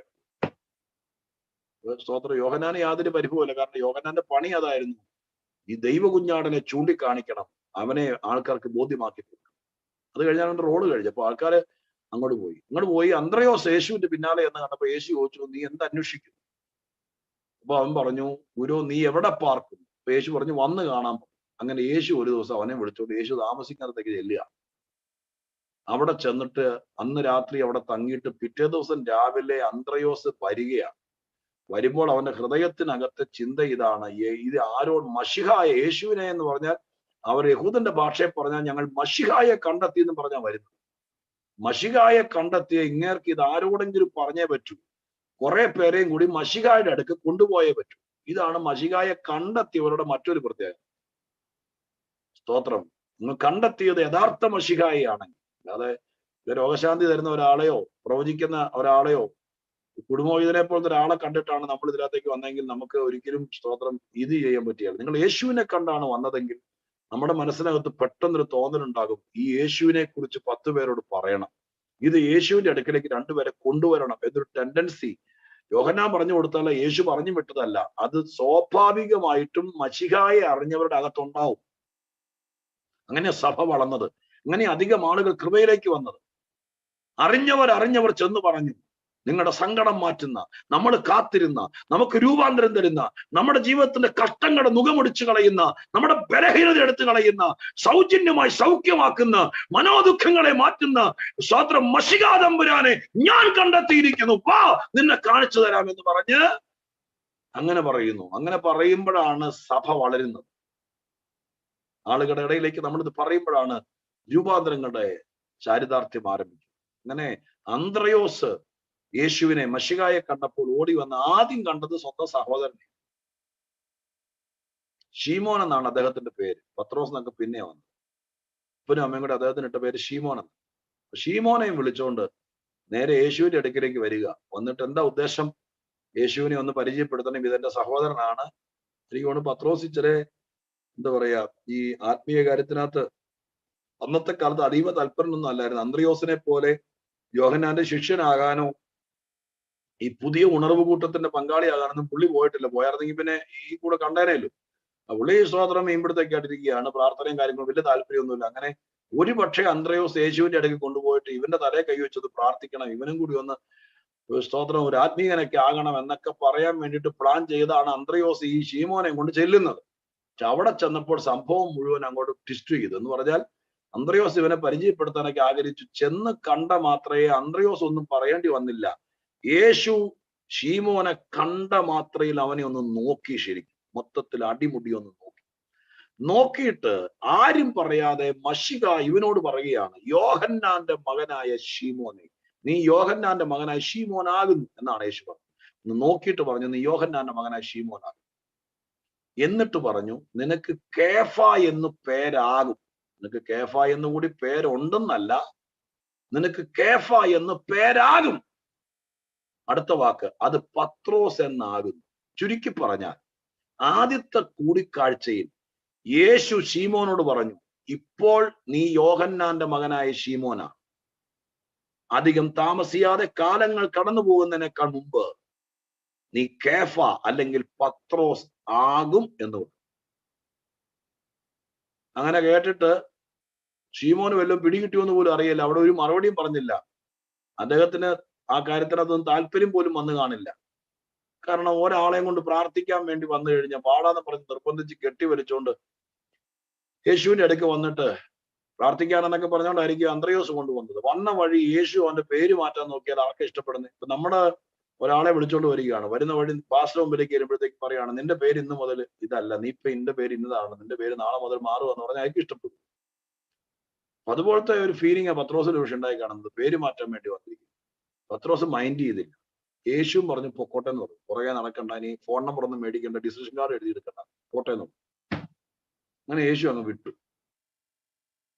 രണ്ടാമത് യേശുവുമായിട്ട് പത്രോസ് കൂടിക്കാണുന്നത് ലൂക്കോസിന്റെ സുവിശേഷം 5-ാം അധ്യായം. അവിടുത്തെ സംഭവം നിങ്ങൾക്കറിയാം. പത്രോസ് പിന്നെ മീൻ പിടിക്കാനൊക്കെ അങ്ങനെ പോകുന്ന സമയത്ത് ഒരു രാത്രി മീൻ പിടിക്കാൻ നോക്കിയിട്ട് ആവർത്തിച്ച് വല വീശിയിട്ട് ഒരു മീൻ പോലും കിട്ടിയില്ല. അന്ന് ചാകരയില്ല. ഒരു കടത്തുകാർക്ക് അല്ലെങ്കിൽ ഒരു വള്ളക്കാർക്കും ഒരു പടകുകാർക്കും ഒന്നും കിട്ടാത്ത ആ നിശബ്ദ രാത്രി. നേരം വെളുത്തപ്പോൾ ഒന്നും കിട്ടാതെ, മീനൊന്നും പിടിക്കാതെ വല കഴുകി കെട്ടി വീട്ടിൽ പോകാൻ വേണ്ടി ഒരുങ്ങുകയാണ് മുക്കുവന്മാരല്ല. ഇപ്പൊ യേശു തിബിരിയാസ് കടൽക്കരയിലൂടെ വന്നിട്ട് പത്രോസ് ഉള്ള പടകിന്റെ അടുക്ക് വന്നിട്ട് പത്രോസിനുണ്ട്, പത്രോസ് എന്നാൽ അവിടെ എഴുതിയിരിക്കുന്നത് ശീമോനുള്ള പടകെന്ന് എഴുതിയിരിക്കുന്നത്. അപ്പോഴും പുള്ളി ശീമോനാണ്. ശീമോനുള്ള പടകിന്റെ അടുക്ക് വന്നിട്ട് പറഞ്ഞു, സൗര ഇച്ചിരി ഒന്ന് വെള്ളത്തിലേക്ക് കരയിൽ നിന്ന് നീക്കിയിടാമെന്ന് ചോദിച്ചു. നീ യേശു ആണെന്ന് പിടികിട്ടിയോന്ന് പോലും അറിയില്ല ശീമോന്. ശീമോൻ പറഞ്ഞു, ഏകരം പണിയൊന്നും ഇല്ലായിരിക്കുകയാണ്, ആ ചില നീക്കിയിട്ട് കൊടുത്തേക്കാന്ന് വിചാരിച്ചുകൊണ്ട് പടക് ചില നീക്കിയിട്ടു. യേശു കയറിയിരുന്ന് സ്തോത്രം അവിടെ കൂടി വന്ന മുക്കുവന്മാരോട് ഉപദേശിച്ചു. ഉപദേശം എല്ലാം കഴിഞ്ഞപ്പോൾ യേശു ഒന്നോടെ പറഞ്ഞു, ഒരല്പം കൂടി ആഴത്തിലേക്ക് നീക്കാം. യേശുവിന് അങ്ങനെ ഒരു സ്വഭാവമുണ്ട്. യേശുവിന് നല്ല ഒരുമാതിരി ആത്മീയത്തിന്. പണ്ട് ഏലിയാവ് ചെയ്തൊരു കാര്യമുണ്ട്. ഏലിയാവ് വിധവയുടെ അടക്ക ചെന്നിട്ട് ചോദിച്ചു, നടന്ന് ക്ഷീണിച്ചു വന്നിട്ട് പറഞ്ഞു, എനിക്കൊരു ഗ്ലാസ് വെള്ളം തരാമോ എന്ന് ആദ്യം ചോദിച്ചു. വെള്ളം കൊടുക്കാന്ന് പറഞ്ഞ് തിരിഞ്ഞപ്പോഴത്തേക്ക് ഇങ്ങനെ ചോദിക്കുകയാണ്, എന്നാ ഒരു അപ്പവും കൂടി തരാം. ഇതാണ് സംഭവം. നമ്മളോട് ആദ്യം പറയും, ഒരു യോഗത്തിന് വരാനാണ്, ഞാൻ തുറന്നു പറയുകയാണ്, യോഗത്തിന് വരാനാണ് ആദ്യം പറയുള്ളൂ. ഞങ്ങൾ യോഗത്തിന് വന്നു കഴിയുമ്പോഴാണ് പറയുന്നത് അടുത്ത ആഴ്ച വന്നു കഴിയുമ്പോഴാണ് പറയുന്നത് വീട്ടിലൊരു യോഗം വയ്ക്കും. വീട്ടിൽ യോഗം വെച്ച് കഴിയുമ്പോൾ പറയുന്നത് സ്നാനപ്പെടും. ഇതിന്റെ ഒരു പ്രത്യേക പാറ്റേൺ ആണ്. യേശു ആദ്യം അതാ ചെയ്തത്. ഇച്ചിരി നീക്കാമോ എന്ന് ചോദിച്ചു, ഇച്ചിരി നീക്കാന്ന് പറഞ്ഞു. അതുപോലെ ഛേദമുള്ള കാര്യമല്ല. നീക്കി കഴിയുമ്പോഴത്തേക്കും ആളകത്ത് കയറി കഴിയുമ്പോൾ പറയുകയാണ്, ആഴത്തിലേക്ക് നീക്കാം. അതിൽ നിന്ന് ഞാൻ ഒരു ആത്മീക രഹസ്യം പറയാം. കരയിൽ നിന്ന് അല്പം നീക്കിയത് യേശുവിന് വേണ്ടിയിട്ടാണ്. യേശുവിന് കയറി ജനത്തോട് സംസാരിക്കാനാണ്. എന്നാൽ രണ്ടാമത് യേശു ആഴത്തിലേക്ക് നീക്കാൻ പറയുന്നത് യേശുവിന് വേണ്ടിയിട്ടല്ല, അത് നിനക്ക് വേണ്ടിയിട്ടാണ്. കാരണം നിന്റെ ശൂന്യതയും നിന്റെ നിരാശയും നിന്റെ ജീവിതത്തിന്റെ നിലവാരവും ഇത് യേശു കണ്ടു, നീ പറയാതെ കണ്ടു. അതിനൊരു മാറ്റം വരണമെങ്കിൽ ഒരല്പം കൂടി ആഴത്തിലേക്ക് നീക്കണമെന്ന് യേശു ആവശ്യപ്പെടുകയാണ്. ഒരുപക്ഷെ 5 വർഷങ്ങൾക്ക് മുമ്പായിരിക്കാം കർത്താവ് നിങ്ങളുടെ പടകിൽ കയറിയത്, ചിലപ്പോൾ 10 വർഷം മുമ്പായിരിക്കാം. എന്നാൽ ഇന്ന് ഈ സന്ദേശം കേൾക്കുമ്പോൾ, ഈ സഭാ ദിവസം ഒക്ടോബർ മാസത്തിലെ ആദ്യത്തെ ഞായറാഴ്ച പരിശുദ്ധാത്മാവ് ഞാനും കൂടി നിങ്ങളുടെ കൂടെ ദൈവത്തിന്റെ വചനം ശുശ്രൂഷിക്കാൻ വന്നിരിക്കുന്ന ഈ സഭായോഗത്തിൽ നിങ്ങൾ ചിലരോട് പറയുന്നു, നിന്നെ കുറേം കൂടി അനുഗ്രഹിക്കണം ദൈവത്തിന് ആഗ്രഹമുണ്ട്, നിന്നെ കുറേം കൂടി നിറയ്ക്കണം ദൈവത്തിന് ആഗ്രഹമുണ്ട്, നിന്നെ കുറേം കൂടി മെച്ചപ്പെടുത്തണമെന്ന്, നിന്റെ കഷ്ടങ്ങൾ മാറ്റണമെന്ന്, നിന്റെ ശൂന്യത മാറ്റണമെന്ന്, നിന്റെ നിലവാരത്തിന് മാറ്റം വരുത്തണമെന്ന് ദൈവത്തിന് ആഗ്രഹമുണ്ട്. അതിനെന്താ വേണം? ഈ ദിവസങ്ങളിൽ ദൈവം നിന്നോട് സംസാരിക്കാൻ തുടങ്ങിക്കാണും. ഒരല്പം കൂടെ ആഴത്തിലേക്ക് നീക്കാൻ തയ്യാറായ, ഒരല്പം കൂടി ആഴത്തിലേക്ക് നീക്കിയ നീ അത്ഭുതങ്ങളെ കാണും. മറ്റാർക്കും കിട്ടാത്തത്, കഴിഞ്ഞ രാത്രി കഴിഞ്ഞ അധ്വാനത്തിൽ കിട്ടാത്തത് നിനക്ക് ലഭിക്കും, നിന്റെ സഭയ്ക്ക് ലഭിക്കും, നിന്റെ കുടുംബത്തിന് ലഭിക്കും. ആഴത്തിലേക്ക് നീക്കുക. ആത്മീയതയുടെ ആഴങ്ങളുണ്ട്. സ്തോത്രം. വിശ്വാസത്തിന്റെ ആഴമുണ്ട്. ആത്മീയതയുടെയും പരിശുദ്ധാത്മാവിന്റെ ഒക്കെ ആഴമുണ്ട്. ദൈവത്തിന്റെ ആഴം എന്ന് പറയുന്ന ഒരു വാക്ക് വേദപുസ്തകത്തിൽ നിങ്ങൾ കണ്ടിട്ടുണ്ട്. റോമലേഖനത്തിലാണ്. സ്തോത്രം. ആ ദൈവത്തിന്റെ ദയ, ജ്ഞാനം, കൃപ എന്നിവയുടെ ആഴമേ സ്തോത്രം എന്ന് പറഞ്ഞിരിക്കുന്ന വാക്ക്. എന്ന് പറഞ്ഞ അർത്ഥം എന്താ? അതിന്റെ ഡീപ്നെസ്. നമുക്ക് വേണമെങ്കിൽ ആഴത്തിലേക്ക് ഒന്നും ഇറങ്ങാതെ വരമ്പയിൽ നിന്ന് 2 അന്യഭാഷയും പറഞ്ഞ് 10 രൂപ സ്വോത്രകാഴ്ച ഇട്ടിട്ട് ഒരു 25 കൊല്ലം സഭയിൽ ഇരിക്കാം. പക്ഷെ പറയത്തക്ക ഗുണമൊന്നും ഉണ്ടാവില്ല. ഇരിക്കാം, അത്രേ ഉള്ളൂ. പക്ഷെ കുറേം കൂടി എഗസ്കേൽ പ്രവചനത്തിൽ എഴുതിയിരിക്കുന്ന പോലെ നരിയാണിയോളം അല്ല, മുട്ടോളമല്ല, കുറേം കൂടി ആഴത്തിലേക്ക് ഇറങ്ങിയാൽ ഇതിനകത്തെ അത്ഭുതങ്ങളെ കാണാം. വന്നത്, ഈ മാർഗത്തിൽ വന്നതിന്റെ ഗുണം ശരിക്കും രുചിച്ചറിയണമെങ്കിൽ ആഴത്തിലേക്ക് ഇറങ്ങണം. ആത്മീയതയുടെ ആഴമുണ്ട്. നമ്മൾ കണ്ടതല്ല, അതിനേക്കാളൊക്കെ അപ്പുറമുണ്ട്. നമ്മൾ പരിശുദ്ധാത്മാവിനെ പ്രാപിച്ചു, സത്യമാണ്. പക്ഷെ അത് നമ്മൾ പ്രാപിച്ചതിനേക്കാൾ ആഴമുണ്ട്. സ്തോത്രം. ആഴമുണ്ട്. വേദപുസ്തകത്തിലെ കുറെ കാര്യങ്ങൾ നമുക്കറിയാം, പക്ഷെ നമ്മൾ അറിഞ്ഞതല്ല. അതിന്റെ അകത്ത് ആഴങ്ങളുണ്ട്. ചില ആൾക്കാർ പ്രസംഗിക്കുമ്പോൾ പറഞ്ഞു കേട്ടിട്ടില്ലേ, എന്ത് ആഴായിരുന്നു ആ പ്രസംഗം. എന്റെ അർത്ഥം നിങ്ങൾ കുഴി ഒഴിച്ച് അതിനകത്ത് നിന്ന് പ്രസംഗിച്ചതാണ് അർത്ഥം. പിന്നെ എന്റെ അർത്ഥം എന്താ? സ്തോത്രം. ശരിക്കും നമ്മളൊക്കെ പറഞ്ഞ സംഭവം തന്നെയാണ്. നമ്മൾ പറഞ്ഞ് സാധാരണ ഒരു വാക്യം എടുത്ത്, അല്ലല്ല മാനസാന്തരപ്പെടാൻ ഞാൻ നിങ്ങൾ അങ്ങനെ തന്നെ നശിച്ചു പോകും. ഒരു കൊച്ചു ഇപ്പൊ ആ വാക്യം നിർത്തി പ്രസംഗിക്കാൻ ആളില്ല. പക്ഷെ 2 മണിക്കൂർ നീണ്ടു നിൽക്കുന്ന ഒരു രാത്രി കൺവെൻഷനിൽ പ്രഭാഷകനായി കെടികെട്ടിയ പ്രസംഗിയൻ വരുന്നു. അയാൾ വന്നിട്ട്, ഇപ്പൊ നമ്മുടെ ചിന്ത എന്താണെന്ന് അറിയാമോ? നമ്മൾ ബൈബിളിൽ ഈ 66 പുസ്തകത്തിൽ നമ്മൾ ഇന്ന് വരെ കാണാത്തൊരു വാക്യമാ വായിക്കുന്നെങ്കിൽ കേൾവിക്കാരുടെ മുഖമൊക്കെ അങ്ങ് സൂര്യനെ പോലെ തെളിയും. നമ്മൾ ആദ്യമായിട്ടാണ് കാണുക. അപ്പൊ നമ്മൾ വിചാരിക്കും ഇന്ന് ഇടിവെട്ടും വെള്ളപ്പൊക്കം ആയിരിക്കും എന്ന് വിചാരിക്കും. വരുന്ന വഴി പുള്ളി വന്നിട്ട് വായിക്കുന്നത് ഇതാന്ന് വിചാരിച്ചു. സ്തോത്രം. ഈ പറഞ്ഞു അല്ലല്ല മാനസാന്തരപ്പെടാൻ. അപ്പോഴത്തേക്ക് അടുത്തിരിക്കുന്ന ചേട്ടത്തിയാരെ നോക്കും, ഇന്നത്തെ കാര്യം പോക്കാ, കാരണം വാക്യമേ പോയി. ഇതിന് എന്നാ പറയാന്? പക്ഷെ ആ വാക്യമായി എടുക്കുന്നതെങ്കിലും 2 മണിക്കൂർ കൊണ്ട് ഇതുവരെ ആരും പോകാത്ത മേഖലയിലേക്ക് പ്രഭാഷകൻ ആഴ്ന്നിറങ്ങുമ്പോൾ തിരിച്ചു വരുമ്പോൾ വിവേകമുള്ള ആളുകൾ പറഞ്ഞു കേൾക്കാം. ഇപ്പൊ എല്ലാവർക്കും പരിചയമുള്ള വാക്യം എന്ത് ആഴത്തിലായിരുന്നു പ്രസംഗിച്ച്. അർത്ഥം എന്താ? ഇതിനൊക്കെ ആഴമുണ്ടെന്ന്. വേണമെങ്കിൽ പെന്തിക്കോസുകാരന്റെ മോനായിട്ട് ജനിച്ചതെന്ന് പറഞ്ഞുകൊണ്ട് നമുക്ക് എവിടെ പോയാലും സ്തോത്രം ഈ മേൽപ്പരപ്പിൽ കൂടെ അങ്ങ് കറങ്ങി നടക്കാം, കടലാസ് മണി നടക്കുന്ന പോലെ. അതല്ല, ലഭിക്കുന്ന അവസരം ഒറ്റയ്ക്കിരുന്ന് പ്രാർത്ഥിച്ചും വേദപുസ്തകത്തിന് മുമ്പിൽ സമയം ചെലവഴിച്ചും ദൈവത്തിന്റെ പാതപീഠത്തിലിരിക്കുമ്പോൾ നീ അറിയാത്തൊരു ആഴത്തിലേക്ക് നീ തന്നെ നീക്കണം. സമയം കണ്ടെത്തണം. രാത്രി ചിലപ്പോൾ ഒന്നിറങ്ങിയിട്ട് എഴുന്നേറ്റിരുന്ന് കർത്താവിന്റെ പാദപീഠത്തിൽ ധ്യാനിക്കുമ്പോൾ, പ്രാർത്ഥിക്കുമ്പോൾ, ഇതിന്റെ മുമ്പിൽ മെനക്കെടുമ്പോൾ, പാദപീഠത്തിൽ മുഴങ്കാലും അടക്കുമ്പോൾ പരിശുദ്ധാത്മാവ് നിങ്ങൾ ചിലരോട് പറയുന്നു, ആഴത്തിലേക്ക് ഇറങ്ങുമ്പോൾ നിന്റെ ജീവിതത്തിന്റെ നിലവാരത്തെ മാറ്റും. മറ്റുപലരുടെ നടുവിൽ നിന്നെ സാക്ഷിയാക്കും. മറ്റു പലർക്കും കിട്ടാത്തത് നിന്റെ പടകിൽ ദൈവം തരും. ഈ സഭായത്തിൽ ഏറ്റവും പ്രധാനപ്പെട്ട കാര്യം പറയുന്നു, ആഴത്തിലേക്ക് നീങ്ങാൻ ആർക്കൊക്കെ മനസ്സുണ്ട് അവര് സ്തോത്രം മൗനമായിരിക്കാതെ ഈ പറയുന്നതിന്റെ വെളിച്ചത്തിൽ ആത്മാവിന്റെ സ്തോത്ര അർത്ഥത്തിൽ നമ്മളാ ചെയ്യേണ്ടത്. അല്ല ഞാൻ നിന്നെ ആഴത്തിലേക്ക് കൊണ്ടുപോകാന്ന് പറഞ്ഞുകൊണ്ട് കർത്താവ് പിടിച്ചുകൊണ്ട് കടലിലേക്ക് ഇറങ്ങുകയല്ല ചെയ്തത്. പത്രോസിനോട് റിക്വസ്റ്റ് ചെയ്യുകയാണ്, കൽപ്പിക്കുകയാണ് ചെയ്തത്. കുറച്ചുകൂടെ ആഴത്തിലേക്ക് നീക്കാം, നീ വന്നത് നന്നായി, എന്നെ ഈ പടയിൽ കയറ്റിയത് നന്നായി, സ്തോത്രം നീ സഹായത്തിന് വന്നല്ലോ, നന്നായി, നല്ല കാര്യം. പക്ഷെ ഞാൻ ചോദിക്കുന്നു, വരാൻ തുടങ്ങിയിട്ട് 2 കൊല്ലമായില്ലേ? വരാൻ തുടങ്ങിയിട്ട് സ്തോത്രം നിന്റെ കുഞ്ഞുനാള് പോലെ നീ വരുന്നതല്ലേ? ഇപ്പൊ ചോദിക്കുന്നു, നിന്റെ ആയുസിന്റെ ഈ നല്ല പ്രായത്തിൽ നീ ഇരിക്കുന്ന രാജ്യത്തിന് മുമ്പിൽ നിന്റെ വീട്ടിൽ വന്ന് നീ ഇരിക്കുന്നിടത്തും ദൈവം ചോദിക്കുന്നു, ഇന്നത്തതിനേക്കാൾ കുറെ കൂടി ആഴത്തിലേക്ക് പോകണമെന്ന് നിനക്ക് ബോധ്യമുണ്ടോ? നിനക്ക് ആഗ്രഹമുണ്ടോ? ഉണ്ടെങ്കിൽ ആഴത്തിലേക്ക് ഇറങ്ങിയാൽ നിന്റെ ജീവിതത്തിൽ നീ അത്ഭുതങ്ങളെ കാണും. നിന്റെ കുഞ്ഞിന്റെ കാര്യം നടക്കും. കെട്ടിക്കിടക്കുന്ന കാര്യങ്ങൾക്കെല്ലാം ഭയങ്കര മാറ്റമുണ്ട്. പത്രോസ് വളരെ ശാന്തനായി ആഴത്തിലേക്ക് പടകെടുത്തു. ആഴത്തിലേക്ക് കുറേ കൂടി അങ്ങോട്ട് കടലിന്റെ ആഴത്തിലേക്ക് ചെന്നപ്പോൾ യേശു പറഞ്ഞു, മതി, അവിടെ നിർത്ത്. എന്നിട്ട് പറഞ്ഞു, പടകിന്റെ വലത്തുഭാഗത്തേക്ക് അല്ലെങ്കിൽ ആഴത്തിലേക്ക് വലയെറിയും. അങ്ങനെ വലയെറിഞ്ഞു. അഭിപ്രായമൊക്കെ പറഞ്ഞു, ശരിയാണ്. വലയെറിഞ്ഞപ്പോഴാണ് ഒറ്റ വീശലിന് 2 പടക് നിറഞ്ഞെന്ന ലൂക്കോസ് എഴുതിയിരിക്കുന്നത്. 1000 വീശിയിട്ടും അത്താഴത്തിനുള്ളത് കിട്ടാത്ത ദിവസം ആഴത്തിലേക്ക് നീക്കിയപ്പോൾ ഒറ്റ വീശലിന് 2 പടക്. അധ്വാനം കുറഞ്ഞിരിക്കും, അനുഭവം വർദ്ധിച്ചിരിക്കും. അല്ലെ, നമ്മൾ 2 പടക് നിറയ്ക്കണമെങ്കിൽ 2.5 കൊല്ലം പിടിക്കും. പക്ഷെ ഇത് ഒറ്റ വീശലിന് ആഴത്തിലേക്ക് ഇറങ്ങാനുള്ള ഗുണം ഇതാണ്. ഒറ്റ കാര്യത്തിൽ അത് സംഭവം നടക്കും.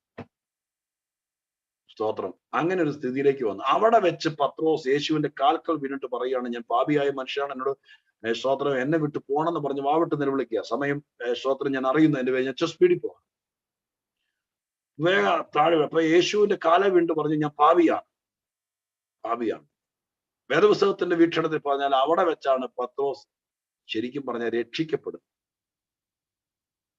കാരണം എപ്പോഴും ഒരുത്തൻ രക്ഷിക്കപ്പെടുന്നത് ഈ ദൈവത്തിന്റെ മുമ്പിൽ ഞാൻ പാപിയാണെന്ന് സമ്മതിക്കുമ്പോഴാണ്. നമ്മൾ ഈ യോഗത്തിലൊക്കെ വന്നപ്പോ നമുക്ക് തോന്നി നല്ല കാര്യമാണ്, നല്ല ആൾക്കാരാണ്, ഭയങ്കര സ്നേഹമാണ്, ആഴ്ചയിലൊക്കെ കണ്ടിട്ടെങ്കിൽ വിളിക്കും, അങ്ങനെയാണെങ്കിൽ ഇനി മറ്റിടത്തേക്ക് പോകണ്ട, ഇവിടെ തന്നെ ഇരുന്നേക്കാന്ന് വിചാരിച്ചുകൊണ്ട് 2 കൊല്ലമായിട്ട് ഇവിടെ ഇരിക്കുന്ന ആരെങ്കിലും ഉണ്ടെങ്കിൽ കേട്ടോളണം, നിങ്ങളുടെ പേര് സ്വർഗത്തിൽ വരണമെങ്കിൽ ഇവിടെ ഇരിക്കുന്നതൊക്കെ നല്ലതാണ്, സ്തോത്രം. പക്ഷെ നിങ്ങൾ ജീവിതത്തിൽ ഏത് മനുഷ്യനാണെങ്കിലും ദൈവത്തോട് പറയണം, ദൈവമേ, പാപിയായ ഒരു മനുഷ്യനായിരുന്നു, എന്നെ ഇവിടെ കൊണ്ടുവന്നല്ലോ, സ്തോത്രം, എന്റെ പാപങ്ങൾ എന്നോട് ക്ഷമിക്കണമെന്ന് പറയുന്ന അന്നാണ് നമ്മൾ രക്ഷിക്കപ്പെടുന്നത്. അത് ഇതുവരെ പറഞ്ഞിട്ടില്ലെങ്കിൽ നിങ്ങൾ ശ്രദ്ധിച്ചോളണം, അത് പറയണം. പറഞ്ഞില്ലെങ്കിൽ നമ്മുടെ ഈ കൂടി വരുമ്പോൾ നമുക്ക് നഷ്ടം സംഭവിക്കും. യേശു അവനെ തോളോട് ചേർത്ത് നിർത്തിയിട്ട് പറഞ്ഞു, ഞാൻ പോകില്ല, ഞാൻ നിന്നെ കൊണ്ടേ പോകത്തുള്ളൂ, നീ പടകൊക്കെ വിട്ടിട്ട് എന്റെ കൂടെ വാ, നിന്നെ ഞാൻ മനുഷ്യനെ പിടിക്കുന്നവനാണ്. അങ്ങനെ പറയുകയാണെ. അങ്ങനെ പറഞ്ഞ് പടകൊക്കെ വിട്ടിട്ട് യേശുവിന്റെ പിന്നാലെ ചേരുന്നു. അപ്പോഴും അദ്ദേഹം പത്രോസ് അല്ല, ശീമോനാണ്. നിങ്ങൾ കൂലങ്കുക്ഷമായിട്ട് പിന്നീടുള്ള സന്ദർഭങ്ങളിൽ ഞാൻ ഈ പറയുന്ന സത്യമാണെന്ന് അറിയാൻ സുവിശേഷകന്മാർ പറഞ്ഞിരിക്കുന്ന വാക്കുകളൊക്കെ നിങ്ങൾ വായിച്ചു നോക്കും. അവിടെ എല്ലാം ഷീമോൻ ഷീമോൻ ഷീമോൻ എന്ന് എഴുതിയിരിക്കും. ഇപ്പോഴും ആള് ഷീമോനാണ്. ഒരുമിച്ച് സന്തത സഹചാരികളായി, സ്നേഹിതരെ പോലെയായി. 1ാം സ്ഥാനം ഷീമോന് ദൈവം കൊടുത്തു. അങ്ങനെ പോവാണ്. പോയി യേശുക്രിസ്തുവിന്റെ ശുശ്രൂഷയുടെ പര്യവസാന നാളിലേക്ക് വരുന്നു. 3.5 വർഷമാണ് കർത്താവ് പൊതു ശുശ്രൂഷ നിർവഹിച്ചത്. ഒരു 3.5 വർഷത്തിലേക്ക് സ്തോത്രം വരികയാണ്. 3.5 വർഷത്തിലേക്ക് വന്ന അവസാന സമയത്തേക്ക് വരുന്ന സമയത്ത് ഫിലിപ്പിന്റെ കൈസരുടെ പ്രദേശത്ത്, അഥവാ മത്തായിയുടെ സുവിശേഷം 16-ാം അധ്യായത്തിലെത്തുന്നു. ഫിലിപ്പിന്റെ കൈസരുടെ പ്രദേശത്ത് യേശു ഇങ്ങനെ ഇരിക്കുകയാണ്. പെട്ടെന്ന് യേശു ഒരു ചോദ്യം ചോദിക്കും. ആ ചോദ്യം ഒരർത്ഥത്തിൽ യേശു ചോദിക്കേണ്ട കാര്യമില്ല എന്ന് എനിക്ക് തോന്നിപ്പോയിട്ടുണ്ട്. ചോദ്യം ഇതാണ്, ആളുകളെല്ലാം, ജനമെല്ലാം എന്നെ കുറിച്ച് എന്ത് പറയും? അങ്ങനെ ഒരു ചോദ്യം യേശുവിനെ പോലത്തെ ഒരാൾ ചോദിക്കേണ്ട കാര്യമുണ്ടെന്ന് എനിക്ക് തോന്നുന്നു. കാരണം യേശു തന്നെ പറഞ്ഞിട്ടുണ്ട്, എനിക്ക് ജനത്തിന്റെ സാക്ഷ്യത്തെ കൊണ്ട് ആവശ്യമില്ല, നമ്മളെന്താണ് കേൾക്കുന്നത്. ഞാൻ ഈ പ്രസംഗമൊക്കെ പ്രസംഗിച്ചിട്ട് എന്നെ ഇന്ന് സ്തോത്രം ചർച്ചിലേക്ക് ഇൻട്രൊഡ്യൂസ് ചെയ്തത്, എന്നെ വിളിച്ചത് ലിബിനാ. ഞാൻ ഈ പ്രസംഗം എല്ലാം പ്രസംഗിച്ചിട്ട് ഉച്ച കഴിയുമ്പോഴത്തേക്കും സൂം എല്ലാം കഴിഞ്ഞ് ഉച്ച കഴിഞ്ഞ് ഞാൻ ലിബിനെ വിളിച്ചു ചോദിക്കുക, ലിബിനെ, ഞാൻ ഇന്ന് പ്രസംഗിച്ചത് എങ്ങനെ ഉണ്ടായിരുന്നു? പാസ്റ്ററൊക്കെ എന്തോ പറഞ്ഞു, എന്റെ പ്രസംഗം എങ്ങനെ ഉണ്ടായിരുന്നു എന്ന് ഞാൻ ചോദിച്ചാൽ നിങ്ങൾക്ക് എന്തോ തോന്നും? അത് സ്തോത്രം ഒരുപക്ഷെ കേൾക്കാൻ ആഗ്രഹം ഉണ്ടെങ്കിലും നമ്മൾ അങ്ങനെ ചോദിച്ചു വരണം. പ്രസംഗിച്ചിട്ട് ഇറങ്ങി വന്നിട്ട് ചോദിക്കണം, എങ്ങനെയുണ്ടായിരുന്നു ചോദിച്ചു കഴിഞ്ഞാൽ അതൊരു അല്പത്തരല്ല. യേശു ഒരിക്കലും ഇത്രയും കൊച്ചാവരുതായിരുന്നു എന്ന് എന്റെ മനസ്സിൽ തോന്നുന്നു. കാരണം യേശു എന്തിനാ എങ്ങനെ എല്ലാരും തന്നെ ആരെന്ത് പറഞ്ഞാൽ എന്താ? യേശുവല്ല. യേശു ഇവിടെ കൊച്ചാവൂ എന്തിനാണെന്നറിയാം? ഞാനൊരു കാര്യം പറയുക, കേൾക്കണം. യേശു ഇവിടെ താഴേക്ക് വന്നിട്ട് എല്ലാവരും യേശുവിനത് അറിയാൻ വേണ്ടിയിട്ട് യേശു ഇവിടെ ആർക്കും ഒരു അവസരം ഉണ്ട്. ഞാൻ വിശദീകരിക്കാം, കേൾക്കണം. ആളുകൾ എന്നെ കുറിച്ച് എന്ത് പറയുന്നു ചോദ്യം യേശു അങ്ങ് ഉണ്ടാക്കും. സ്തോത്രം. അപ്പൊ എല്ലാരും കൂടി പറയുന്നു, പത്രോസ് യോഹന്നാനൊക്കെ പറയുന്നു, നീ യോഹന്നാനാന്ന് ചിലർ പറയുന്നു, ചിലർ പറയുന്നു ഏലിയാവാണ്, ചിലർ പറയുന്നു നീ ആ പ്രവാചകനാണ്. ഒരു 100 മാർക്കിന്റെ മറുപടി പെട്ടെന്ന് പോകും. യേശു 1 മിനിറ്റ് ശാന്തമായിട്ട് വീണ്ടും 2ാമത്തെ ചോദ്യം അറിയുകയാണ്. ചോദ്യം ഇതാണ്, നിങ്ങൾ എന്നെ കുറിച്ച് എന്ത് പറയും? അങ്ങനെ ചോദിച്ചപ്പോ ആർക്കും ഒന്നും പറയാൻ. നമ്മളും ഇങ്ങനെയൊക്കെ പറയും. ഓരോരുത്തരെയും മൈക്ക് കൊടുത്തിട്ട് ചോദിക്കുകയാണ്, യേശു. അപ്പൊ യേശു കാനാവിലെ കല്യാണത്തിന് പച്ചവെള്ളം വീഞ്ഞാക്കി, കുരുടന്റെ കണ്ണ് തുറന്നു, മുടന്തനെ നടത്തി, 5 അപ്പം കൊണ്ട് 5000 പേരെ പോഷിപ്പിച്ചു. ഞാൻ ആദ്യം പറഞ്ഞ പോലെ ഒരു 100 മാർക്കിനുള്ള ഇതെല്ലാം പറഞ്ഞു. അത് കണ്ട് ചോദ്യകർത്താവ് ചോദിക്കുകയാണ്, ഈ 5 അപ്പം കൊണ്ട് 5000 പേരെ പോഷിപ്പിച്ചവൻ, ഈ കുരുടനെ കാഴ്ച കൊടുത്തവൻ, നിനക്ക് വല്ലതും നീ എന്ത് പറയും? നമുക്കിപ്പോ എങ്ങനെ പറയാമെന്ന്, നമ്മളിങ്ങനെ കൂടെ നടക്കുന്നുള്ളൂ, എന്തെങ്കിലും കിട്ടുമെന്ന് ഓർത്ത് നടക്കും. ഇതുവരെ ഒന്നും പറയാനില്ല. ഇതാണ് അവരുടെ ഗതികേട്. എല്ലാം ഈ ഒത്തിരി ഇവർക്ക് എന്തെങ്കിലും പറയാറുണ്ട്, ഇവർക്കൊന്നും പറയാൻ. യോഹന്നാൻ ഒന്നും പറയാനില്ല, യാക്കോബിന് ആർക്കും ഒന്നും വായിലിങ്ങനെ മിണ്ടാതെ നിൽക്കുക. ആരും മിണ്ടാതെ നിൽക്കുമ്പോൾ പെട്ടെന്ന് പത്രോസ് ചാടിക്കേറി പറഞ്ഞു, അഥവാ ശീമോൻ ചാടിക്കേറി പറഞ്ഞു, നീ ജീവനുള്ള ദൈവത്തിന്റെ പുത്രനായ ക്രിസ്തുവാണ്. പെട്ടെന്ന് കർത്താവിന്റെ അടുക്കലേക്ക് ഇരുന്നിട്ട് പറഞ്ഞു, ബെറിയോന ശീമോനെ. എന്തെന്നാ വിളിച്ചേ? ബെറിയോന ശീമോനെ. അവിടെ എഴുതിയിട്ടുണ്ട്. എന്തെന്നാ വിളിച്ച്? ബെറിയോൻ എന്ന് പറഞ്ഞാൽ അർത്ഥം എന്താ? ട്രാൻസ്ലേഷൻ മലയാളത്തിലേക്ക് ചെയ്യാതെ പോയൊരു പദമാണ്, ചെയ്യാതെ ഇട്ടിരിക്കുക. ബെറിയോന എന്ന് പറഞ്ഞാൽ, ബെറി എന്ന് പറഞ്ഞ മകൻ, യോന എന്ന് പറഞ്ഞ യോഹന്നാൻ. യോഹന്നാന്റെ ഷോർട്ട് ഫോം ആണത്. അന്ന് 1:42 യോഹന്നാൻ സുവിശേഷം വിളിച്ചില്ല, യോഹന്നാന്റെ മകനായ ശീമോനെ എന്ന് വിളിച്ചില്ലേ എന്ന് പറഞ്ഞാൽ ഇവിടെ പറയുകയാണ്, യോഹന്നാന്റെ മകനെ ബെറിയോന ശീമോനെ. ഇപ്പോഴും വിളിച്ചത്, ഇപ്പോഴും ആള് ശീമോനാ. ശീമോനെ, നീ ഭാഗ്യവാൻ, ജഡരക്തങ്ങളല്ല സ്വർഗസ്ഥനായ എന്റെ പിതാവാണ് നിനക്ക് ഇത് വെളിപ്പെടുത്തി. സ്തോത്രം. അപ്പോ ഇവിടെ ഞാൻ വീണ്ടും ഒരു രഹസ്യം കാണുന്നു. കാരണം ഇവിടെ യേശു പറയുന്നു, നീ ഈ ചോദ്യത്തിന്റെ മറുപടി നിനക്ക് ആരോ പറഞ്ഞു തന്നതാ, നീ തന്നെ ഉണ്ടാക്കിയതല്ല. അതിന്റെ വേറൊരു രീതിയല്ലേ, ഇത് സ്വർഗസ്ഥനായ പിതാവാണ് വെളിപ്പെടുത്തിയത് എന്ന് പറഞ്ഞാൽ, നീ ഈ ചോദ്യത്തിന്റെ മറുപടി നിനക്ക് എന്റെ അപ്പനാ പറഞ്ഞു തന്നെ എന്നല്ലേ എന്റെ അർത്ഥം. അപ്പൊ ഇവിടെ 12 ശിഷ്യന്മാരുണ്ടായിരുന്നിട്ടും 12 പേർക്കും പറഞ്ഞു കൊടുക്കാതെ സ്വർഗത്തിലെ അപ്പൻ പത്രോസിനെ മാത്രം സഹായിച്ചു പരീക്ഷാ ഹോളിൽ. സ്തോത്രം. ഇതൊക്കെ നമുക്ക് തോന്നും ശരിയാണോ നീതിയാണോ എന്നൊക്കെ, ദൈവത്തിന് അങ്ങനെ തോന്നുന്നു. അതിനിപ്പോ അസൂയപ്പെടേണ്ട കാര്യം. ചിലരോട് അങ്ങ് പറഞ്ഞു കൊടുക്കുകയാണ്, ചിലരെ അങ്ങ് സഹായിക്കുക. ചോദ്യം യേശു ചോദിച്ചു, ഉത്തരം അപ്പം പറഞ്ഞു, ആള് ജയിച്ചു. അത്രേ ഉള്ളൂ. നിങ്ങളുടെ ഏത് ടെസ്റ്റ്, നീ IELTS OET എന്ത് സംഭവം ആയിക്കോട്ടെ, നിങ്ങൾ ദൈവത്തിന്റെ കൂടെ ആണെങ്കിൽ ചോദ്യം ചോദിക്കും, സ്വർഗത്തിൽ അപ്പം മറുപടി പറഞ്ഞു വരും, നിങ്ങൾ പോകേണ്ടത് പോകും. ഇവിടെ അതാ സംഭവിച്ചത്. ഞാനല്ല, നിങ്ങളെ ഇച്ചിരി ബുദ്ധി കൊണ്ട് ചുമ്മാ സ്വോത്രം മാത്രം നിങ്ങൾ നല്ല ശാന്തമായിട്ട് കേൾക്കുന്നത് എനിക്ക് ഭയങ്കര സന്തോഷമാണ്. അപ്പൊ ഇവിടെ പറയുമ്പോ നിങ്ങൾ ഓർത്ത് നോക്കി, യേശു പറയുകയാണ്, ഇത് എടുക്കാൻ നീ മറുപടിയൊക്കെ പറഞ്ഞു, എനിക്കറിയാം, ഇത് നീ സ്തോത്രം ഗൂഗിളിൽ തപ്പി കണ്ടുപിടിച്ചൊന്നും അല്ല, ഇത് എനിക്കറിയാം. നീ അല്ല, നിന്റെ കൊച്ചപ്പം വന്നാൽ പോലും ഇതിന് മറുപടി പറയത്തില്ല. കാരണം ഞാൻ ഇവിടെ വന്നിട്ട് പുരോഹിതന്മാർക്ക് പറയാൻ പറ്റും, ഞാൻ ആരെ പിടിയില്ല. അപ്പൊ നീ ഇത് കണ്ടെത്തിയെങ്കിൽ ഇത് നിന്റെ മിടുക്കൊന്നും അല്ല, ഇത് എന്റെ അപ്പൻ നിനക്ക് പറഞ്ഞു തന്നില്ലെങ്കിൽ നീ പറയില്ല. അങ്ങനെയാണ് ഞാൻ നിങ്ങളോട് പറയാം, യേശുവിനെ തിരിച്ചറിയണമെങ്കിൽ സ്വർഗത്തിലെ അപ്പൻ നമ്മളെ സഹായിക്കണം. നമുക്ക് എന്തെങ്കിലും പിടികിട്ടിയെങ്കിൽ നിങ്ങൾ ഓർത്തോളം, നിങ്ങളെ ദൈവം സഹായിക്കുന്നുണ്ട്, നമ്മളെ ദൈവം ഹെൽപ്പ് ചെയ്യുന്നുണ്ട്. നമ്മുടെ കഴിവല്ലത്, നമ്മളെ ദൈവം നമ്മുടെ ബാക്ക് സപ്പോർട്ട് ചെയ്യുന്നു. അതിനൊരു സ്തോത്രം പറയണം. കാരണം എന്തെല്ലാം കഷ്ടം വന്നാലും, എന്തെല്ലാം പ്രശ്നം വന്നാലും എന്റെ കർത്താവ് എന്നെ സഹായിക്കുന്നുണ്ടല്ലോ. നീ പറ്റുന്നുണ്ടല്ലോ ഇത്രയും കാര്യം. എന്തുകൊണ്ടെന്നറിയില്ല, യോഹന്നാനെ സഹായിക്കാതിരുന്ന സ്വർഗം യാക്കോബിനെയോ അന്ത്രയോസിനെയോ ഒന്നും ഈ കാര്യത്തിൽ സഹായിക്കാതിരുന്ന ദൈവം തക്ക സമയമായപ്പോൾ പത്രോസിന്റെ അകത്ത് പ്രകാശിപ്പിച്ചു. ചാടിക്കേറി മറുപടി പറഞ്ഞു. മറുപടി പറഞ്ഞ വഴി പറയുന്നു, പിതാവായ ദൈവത്തിന് എനിക്ക് വെളിപ്പെടുത്തി. അടുത്ത വാക്ക് നിങ്ങൾ കണ്ടു എഴുതിയിരിക്കുന്നത് 16-ാം അധ്യായത്തിന്റെ 18-ാം വാക്യം, വെളിപ്പെടുത്തിയത്. എന്നിട്ട് എഴുതിയിരിക്കുകയാണ്, നീ പത്രോസ് ആകുന്നു. മലയാളത്തിൽ അത്രയേ ഉള്ളൂ. ഒറിജിനൽ ഭാഷാന്തരത്തിനകത്ത് ഒരു ബ്രിഡ്ജ് വേർഡും കൂടിയുണ്ട്. ഇവിടെ ഒരു ബ്രിഡ്ജ് വേർഡ് വന്നില്ല. ശരിക്കും വരേണ്ടത് ഇങ്ങനെയാണ്, ഒരു ബ്രിഡ്ജ് വേർഡ് എന്ന് പറയാ കേട്ടോളൂ. സ്തോത്രം. ബെറിയോന ശീമോനെ, നീ ഭാഗ്യവാൻ, ജഡരക്തങ്ങളുള്ള സ്വർഗസ്ഥനായ പിതാവത്ര നിനക്ക് ഇത് വെളിപ്പെടുത്തി തന്നത് എന്ന് പറഞ്ഞിട്ട് മലയാളത്തിൽ നീ പത്രോസ് ആകുന്നത് ചുമ്മാ എഴുതി വെച്ചു. ശരിക്കും ഒരു ബ്രിഡ്ജ് വേർഡ് ഉണ്ട്. സ്തോത്രം. സ്വർഗസ്ഥനായ പിതാവത്ര എനിക്ക് വെളിപ്പെടുത്തുന്നത് എന്ന് പറയുന്ന ഒരു ബ്രിഡ്ജ് വേർഡാണ് ഇപ്പോൾ. ചില കാര്യങ്ങളെ തമ്മിൽ ബന്ധിപ്പിക്കുന്ന ചില പദങ്ങൾ ബൈബിളിലുണ്ട്. അനന്തരം, ഇപ്പോൾ എന്നൊക്കെ പറയുന്ന വാക്ക് ആ പറയുന്ന വാക്കുള്ള ബന്ധമാണ്. ശരിക്കും യേശു പറഞ്ഞത് ഇങ്ങനെയാണ്, നിനക്ക് എന്റെ പിതാവാണ് ഇത് വെളിപ്പെടുത്തുന്നത്. എന്നിട്ട് പറയുന്നു, ഇപ്പോൾ നീ പത്രോസ് ആകുന്നു. ആദ്യം കണ്ടപ്പോൾ യേശു പറഞ്ഞു, നീ പത്രോസ് ആണെന്നല്ല, ഇപ്പൊ നീ ശീമോനാണ്, അധികം താമസിയാതെ നീ പത്രോസ് ആകും. എന്ന് 1:42 പറഞ്ഞു. എന്നിട്ട് 2-3 കൊല്ലം പിന്നിട്ടു.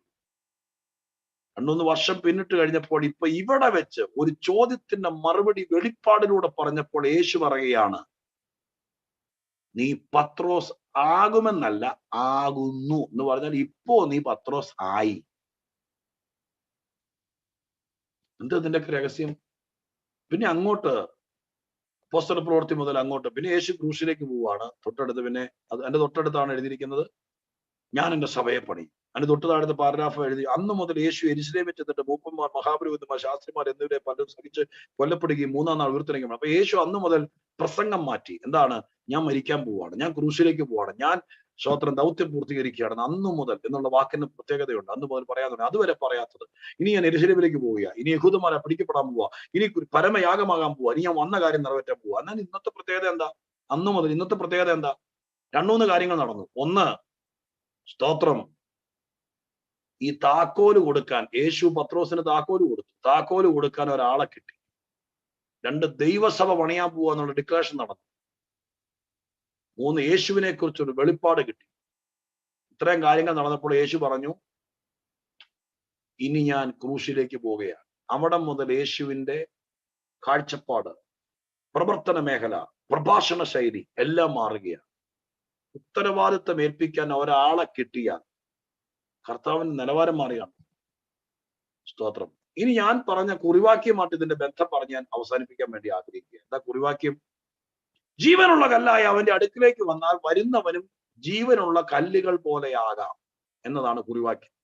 ഞാൻ പറഞ്ഞു തുടങ്ങിയത് നിങ്ങൾ മറന്നോന്നറിയല്ല, ഇത് പത്രോസിന്റെ അനുഭവമാണ്. അപ്പൊ ഈ പറഞ്ഞോടം കൊണ്ട് പത്രോസിന്റെ അനുഭവം എന്താ പറയാൻ കേട്ടോളണേ. പൗരസ്ത്യ നാടുകളിൽ പേരിന് അർത്ഥത്തിനാണ് പ്രാധാന്യം. ചേട്ടന്റെ പേരിനോട് അനിയന്റെ പേരിന്റെ സാമ്യമോ പേരിന്റെ പ്രാസമോ ഒന്നും അല്ല വിഷയം. പൗരസ്ത്യ നാടുകളുടെ പ്രത്യേകത, അവരുടെ പേരിനെല്ലാം അർത്ഥമുണ്ട്. അർത്ഥം പോലെ ഇരിക്കും ജീവിതം. ശീമോൻ എന്ന വാക്കിന്റെ അർത്ഥം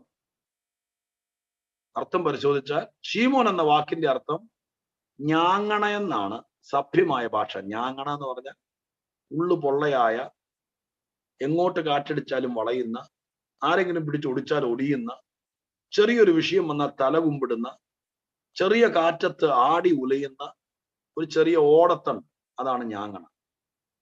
ഇംഗ്ലീഷിലാണ് ആ വാക്കെങ്കിൽ ഗ്രാസ് എന്ന് പറയുന്നത്.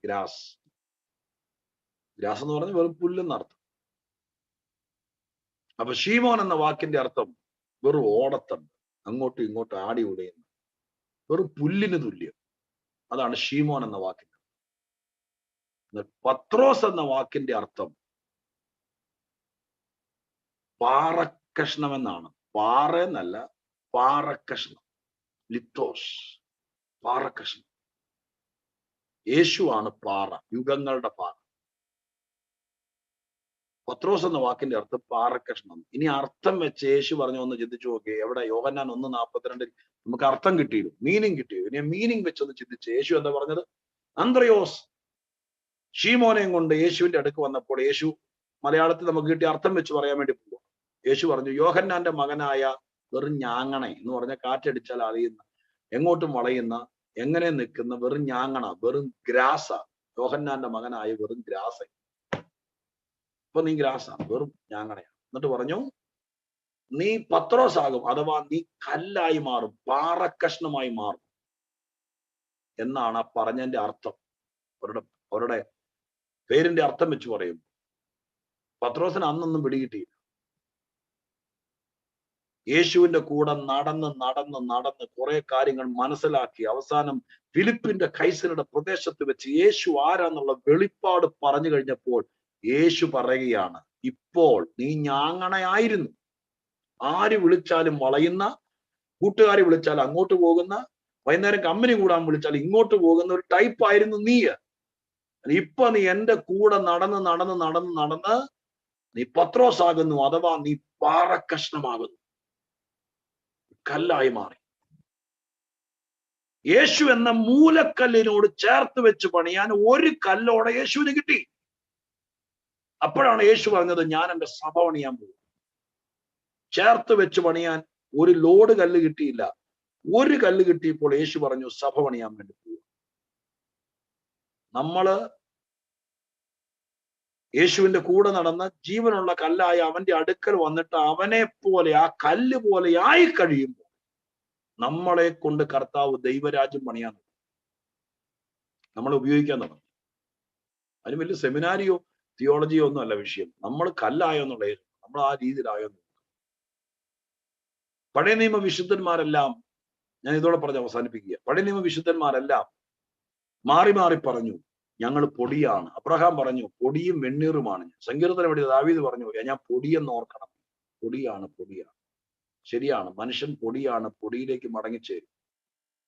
എന്നാൽ പുതിയ നിയമത്തിന്റെ ദൗത്യം പൊടിയായ മനുഷ്യനെ കല്ലാക്കി മാറ്റുക. സുവിശേഷം, സഭ. സ്തോത്രത്തിന്റെ അർത്ഥം നിങ്ങൾക്ക് പിടികിട്ടുന്നുണ്ടോ? ചേർത്ത് വെച്ചു. ആത്മീക ഗ്രഹം എന്നാണ് നമ്മൾ വായിച്ച കുറിവാക്യത്തിൽ കിടന്നത്. ആത്മീക ഗ്രഹം പണിയാൻ കല്ല് വേണം. മണ്ണ് കുഴച്ചു വെച്ച് പൊത്തുന്നതല്ല ആത്മീയ ഗ്രഹം, നല്ല കല്ല് വെച്ച് പണിയുന്നതാണ്. 2000 വർഷമായി ലോകത്തിന്റെ പല ഭാഗത്ത് കല്ലുകളെ ചേർത്ത് വെച്ച് ദൈവം തന്റെ ആത്മീയ ഗ്രഹം അഥവാ സഭ പണിയുന്നു. സ്തോത്രം. എങ്ങനെ പണിയുന്നത്? കൈ കിട്ടുന്നവരെല്ലാം കാട്ടുകല്ല് പിറക്കി വെച്ച് കയ്യാലെ കെട്ടുന്ന പോലെ കിട്ടുന്നവനെല്ലാം പിടിച്ചു വെച്ച് പണിയുന്നതല്ല ദൈവത്തിന്റെ സഭ. പിന്നെയോ കല്ല് വെച്ച് പണിയാണ്. കല്ലുകൾ ചേർത്ത് വെച്ച്, ഇളകാത്ത മൂലക്കല്ലിനോട് ചേർത്ത് വെച്ച് പണിയുക. അധികം താമസിയാതെ ഈ പണി തീരും.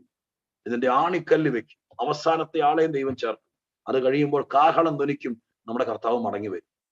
ഇന്ന് ഞാൻ പറഞ്ഞ് അവസാനിപ്പിക്കുമ്പോൾ ഇത് റെക്കോർഡിംഗ് സ്തോത്രം മെസ്സേജ് കൂടിയാണ്. ഒരുപക്ഷെ ഇന്നത്തെ സഭായത്തിലോ മറ്റേതെങ്കിലും സന്ദർഭത്തിൽ എന്നെ കേൾക്കുന്ന പ്രിയപ്പെട്ടവർ പാട്ടുപാടും, സ്തോത്രം പറയും, സ്തോത്രം ഇതൊക്കെ ചെയ്യുമെങ്കിൽ നിങ്ങൾ ജീവിതത്തിൽ ക്രിസ്തുവിനെ അറിഞ്ഞിട്ട് നിങ്ങൾ കല്ലായി മാറിയിട്ടില്ലെങ്കിൽ നിങ്ങളെ ചേർത്ത് വെച്ച് പണിയാൻ കർത്താവിന് കഴിയാൻ.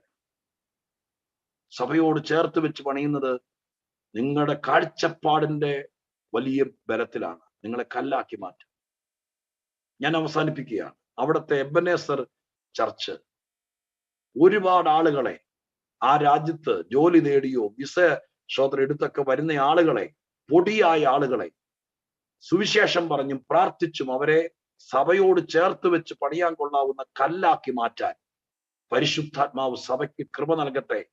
അവിടെ ഇരിക്കുന്ന ഓരോ ചെറുപ്പക്കാർക്കും, ഓരോ സഹോദരങ്ങൾക്കും സഹോദരിമാർക്കും നിങ്ങളെ ദൈവം സഹായിക്കട്ടെ. ആ കാര്യം നിങ്ങളെ കല്ലായി മാറാൻ വേണ്ടി സഹായിക്കുന്നത് മനുഷ്യനേക്കാൾ അധികം ദൈവമാണ്. അതുകൊണ്ടാണ് പത്രോസിന് അവസരം കിട്ടിയത്. ദൈവം സഹായിച്ചു നിന്നെ കല്ലാക്കി മാറ്റി. പ്രതികൂലത്തിന് നടുവിൽ നീ വീട്ടിൽ നിന്ന് ഒറ്റയ്ക്കാണ് വിശ്വാസത്തിൽ വന്നതെങ്കിൽ, നിന്റെ വീട്ടുകാരും ഇതിനെ സപ്പോർട്ട് അല്ലെങ്കിൽ, കർത്താവ് നിന്നോട് പ്രവചിച്ചു പറയുന്നു നിന്നെ ഞാൻ കല്ലാക്കി മാറ്റി നാട്ടിൽ വിടും. നിന്റെ വീട്ടിൽ നിന്ന് കുറെ പേരെയും കൂടി നേടാൻ, നിന്റെ വീട്ടിൽ പലരെയും ചേർത്ത് വെച്ച് ദൈവത്തിന്റെ സഭ പണിയാൻ, നിന്റെ നാട്ടിൽ കർത്താവിന്റെ കൂട്ടായ്മ ഉണ്ടാകാൻ, അവിടുത്തെ സഭയുടെ ബ്രാഞ്ച് സഭകൾ നാട്ടിൽ വരാൻ, നിങ്ങളുടെ ഓരോ കുടുംബങ്ങളിലും ദൈവമായ കർത്താവ് അവിടെ ഉള്ളവരെ ചേർത്ത് വെച്ച് ദൈവത്തിന്റെ സഭ പണിയാൻ പരിശുദ്ധാത്മാവ് പദ്ധതി ഇടുന്നുണ്ട്. അതുകൊണ്ട് ഈ സഭയോട് പറയുന്ന ഏറ്റവും സ്പെഷ്യൽ മെസ്സേജാണ്, നിങ്ങളെ ഓരോരുത്തരെയും ദൈവമായ കർത്താവ് ദൈവത്തിന്റെ വെളിപ്പാടിൽ, ദൈവത്തിന്റെ നിറവിൽ എല്ലാവർക്കും സഭയിൽ ഇൻവോൾവ്മെന്റ് ഉണ്ട്. കാഴ്ചക്കാരായിട്ട് ആരും അവിടെ ഇല്ല. എല്ലാവരെയും ദൈവം രൂപാന്തരപ്പെടുത്തുകയാണ്. ഈ വരാനിരിക്കുന്ന നാളുകളിൽ ദൈവമായ കർത്താവ് ഭയങ്കരമായിരിക്കുന്നതിന് മൂവ്മെന്റ് കൊണ്ടുവരും. അതിനകത്ത് ദൈവം ഓരോരുത്തരെയും ആത്മീക വെളിപ്പാടും കാഴ്ചപ്പാടും കൊടുത്തിട്ട് കല്ലാക്കി മാറ്റും. അവരെ ചേർത്ത് വെച്ച് ഒരു അന്ത്യകാല പണി ദൈവം നടത്തും. അതിന് അവിടുത്തെ സഭയെ ദൈവം ഉപയോഗിക്കട്ടെ, കർത്തൃദാസന്മാരെ ഉപയോഗിക്കട്ടെ എന്നുള്ള വിനീതമായ പ്രാർത്ഥനയോടെ ഞാൻ വാക്കുകൾ ഉപസംഹരിക്കുകയാണ്. അവസരം തന്നതിന് പ്രത്യേകം നന്ദി പറയുന്നു. ദൈവം നിങ്ങളെ